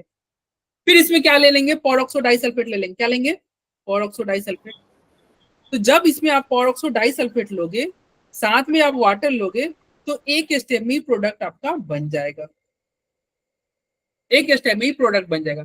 अब बाई प्रोडक्ट सब कैसे याद रखेंगे, ये कैसे याद रखेंगे, देखो H2SO4 याद रहेगा ना, H2SO4 याद रहेगा ना एसिड। तो H2SO4 से जब हाइड्रोजन डिलीट कर दोगे लोग है, तो ये ध्यान रखना, बाई प्रोडक्ट क्या आ रहा है, H2SO4 का हाइड्रोजन गैप हो गया, और हाइड्रोजन गैप होकर कहाँ आ रहा है, अरे यार बगल में ही तो है हाइड्रोजन, ठीक है, अरे बोलो है ना बगल में hydrogen. Yes, sir. Yes. Yes, sir, yes, sir. और ये रिएक्टेंट में क्या लिए थे, तो रिएक्टेंट में वो H2SO4 ही था, इसका डबल था। देखो H2SO4 में अगर इसको डबल करोगे तो सल्फर दुगुना ऑक्सीजन 4 था, और 4 दूना 8, तो हो गया ये। देखो साइड प्रोडक्ट भी याद रहेगा ना, प्रोडक्ट में साइड में क्या है, H2SO4 को तोड़ के लिख दिया है, और इसी का रिएक्टेंट साइड में क्या है, दुगुना है, ट्वाइस है। बोलो, और तुम्हें H+ चाहिए तो ऑब्वियस बात है वाटर को ऐड करोगे। बोलो याद रहेगा ये। Yes, sir. तो यही था आपका KMnO4 का प्रिपरेशन, KMnO4 का यही आपका प्रिपरेशन था, ठीक है, KMnO4 का यही प्रिपरेशन था, KMnO4। अब बताओ KMnO4 को अगर तुम तोड़ोगे तो जिससे मिलके बना था, अगर एक मान लो अगर आप लड्डू बना रहे हो, लड्डू में क्या है, काजू है, किशमिश है, बूंदी है, तो जब उस लड्डू को तोड़ोगे तो जिससे मिलके बना हुआ है वही मिलेगा ना। और मान लो तुम लड्डू में काजू डाले ही, तो तोड़ोगे तो क्या काजू मिलेगा क्या, नो सर। तो जो जिससे मिलके बना है तोड़ने पे वही मिलता है। तो KMnO4 किससे मिलके बना था बताओ, K2MnO4 आ रहा था ना, उसके बताओ प्रोसेस में आ रहा था कि नहीं, स्टार्ट कर रहे थे MnO2 से, फिर ऑक्सीजन ले रहे थे, और बीच में K2MnO4 आ रहा था। तो जब इसको हीट करके तोड़ोगे तो जिससे मिलके बना था वही सब मिल आपको आ जाएगा प्रोडक्ट में। बोलो तोड़ना आसान है ना। अरे यार पहले स्टेप में क्या लिए थे, देखो MnO2 लिए थे, देखो यहाँ पे MnO2 लिए थे, ठीक है, O2 भी लिए थे, और ये मिलके क्या बनाया था, K2MnO4। तो यही सब आपको मिल जाएगा, जब इसको हीट करोगे ना तो यही सब आपको मिल जाएगा, ठीक है भाई। अरे बोलो यहाँ पे कोई दिक्कत, नो सर। No sir. अब यहाँ पे आते हैं इसका रिएक्शन देखो, हाँ बोलो। सर वो बैन वाली ट्रिक एक बार बता दोगे, बैन बेस एसिड और न्यूट्रल वाली ट्रिक थी ना, 158 एसिड, या 153। बेस एसिड और न्यूट्रल वाला, ये वाला, अरे ये होते हैं ना, एन फैक्टर उसका कितना होगा, बेस का, एसिड का और उसका एन फैक्टर भाई जो चार्ज होता है ना वही एन फैक्टर, चार्ज में चेंज देख लो, एन फैक्टर आप बोल रहे हो, देखो +7 से +6 गया है, कितना का चेंज, 1, तो एन फैक्टर 1। यहाँ पे +7 से +4 गया, कितना का चेंज, 3 का, तो एन फैक्टर 3। यहाँ पे +7 से +2 गया, कितना का चेंज, 5, तो एन फैक्टर 5। एन फैक्टर निकालने के लिए चेंज निकाल लेते हैं, कितना का चेंज। सर मैं कंफ्यूज हो गई थी, वो 158 है या 153 आ गया, समझ में आ गया। अरे एन फैक्टर निकालने के लिए ना तुम चेंज निकाल लेना, कितना का चेंज हो रहा है, चेंज निकाल लेना, ठीक है, चेंज ही एन फैक्टर बताता है। चलो ये हो गया। अब यहाँ पे देखो ये रिएक्शन अब करेंगे। अब बताओ अगर एसिड में डालोगे तो बताओ KMnO4 एसिड में डालने पे वो खुद कहाँ चला जाता है, +7 से +2 जाता है ना, +7 से +2 में जाता है। तो एसिड में ये डालोगे तो ये कहाँ चला जाएगा, +2 में चला जाएगा। KMnO4 कहाँ कन्वर्ट हो जाएगा, कहाँ पहुंचेगा, +2 में, ठीक है। और जिसके साथ रहेगा ना, मतलब जिसको डालोगे उसका क्या करेगा, देखो ये ऑक्सीडाइजिंग एजेंट है ना, पता है ना ये ऑक्सीडाइजिंग एजेंट है, तो ये ऑक्सीडाइजिंग एजेंट है, तो ये इसके साथ जो रहेगा उसको क्या करेगा, ऑक्सीडाइज करेगा, यानी कि H2S को क्या करेगा, सल्फर में चेंज कर देगा, SO2 को SO4 2- में चेंज करेगा। देखो सबका ये आपको याद रखना होगा, Cl- को Cl2 में चेंज करता है, Br- को Br2 में, I- को I2 में चेंज करता है, ऑक्जेलिक कार्बोक्सिलिक एसिड को CO2 में, ऑक्जिलेट को CO2 में, ये आपको ध्यान रखना है, Fe2+ को Fe3+। ये एग्जांपल से समझ में आएगा, इधर आना, एग्जांपल से समझ में आएगा। देखो क्या क्वेश्चन है, I- को का रिएक्शन करा रहे हैं KMnO4 के साथ, और ये H+ क्या बता रहा है, H+ बता रहा है एसिडिक मीडियम में। तो एसिडिक मीडियम में तो बताओ ये KMnO4 खुद तो Mn2+ में कन्वर्ट होगा कि नहीं? Yes sir. KMnO4 खुद Mn2+ में कन्वर्ट हो जाएगा, लेकिन I- को ये कहाँ कन्वर्ट करेगा? I- को I2 में कन्वर्ट करेगा। I- को कहाँ करेगा? I2 में। और ये H+ क्या होगा? ये वाटर में कन्वर्ट हो जाएगा। ठीक है, ऐसा समझ में आया? ये क्या कहना चाह रहा है? एक और एग्जांपल देखो, जैसे देखो ये KMnO4 है, एसिड मीडियम है, H+ मतलब एसिड, तो KMnO4 खुद कहाँ कन्वर्ट होगा? +2 में, एसिड में। प्लस में। और ये Fe2+ को क्या कर देता है? Fe2+ को Fe3+ में कन्वर्ट कर देगा, और H+ वाटर में चेंज हो जाएगा। समझ में आ रहा है? ये रिएक्शन है, ये रिएक्शन है। फिर से देखो ऑक्जिलेट को कहाँ चेंज करता है? ऑक्जिलेट को अभी आप देखते हैं, ऑक्जिलेट को CO2 में चेंज करता है। देखना ये टेबल में देखना, ऑक्जिलेट को कहाँ चेंज करता है? CO2 में। समझ में आ रहा है? तो ऑक्जिलेट को CO2 में चेंज करेगा, खुद Mn2+ में कन्वर्ट हो जाएगा, और H+ को वाटर में, H+ को कहाँ चेंज कर देगा? वाटर में। अरे बोलो भाई, कोई दिक्कत? No sir. आ रहा है सबको समझ में? यस सर, आ रहा है। और सारा है ना समझ में? ये सब तुम पढ़ चुके हो यार। देखो ऑक्जिलेट कहाँ जाएगा? ऑक्जिलेट आपका चला जाएगा CO2 में, MnO4 ये 2+ में गया, और ये H+ तो वाटर में कन्वर्ट होगा ही। आगे आगे देखो ये तुम्हारा H2S यानी कि सल्फर जो होता है, सल्फर जो होता है ये खुद कहाँ में चला जाएगा? ये 2- से सल्फर में जाएगा ना, देखे थे ना, H2- इसमें जा रहा था। और MnO4 ये कहाँ चला जाएगा? Mn2+ में, और H+ तो वाटर में कन्वर्ट होता ही है। समझ में आ रहा है? Yes sir. 153 सिर्फ KMnO4 के लिए है। इन फैक्टर 1, हाँ ये KMnO4 का ही एग्जांपल था, ये KMnO4 के लिए था।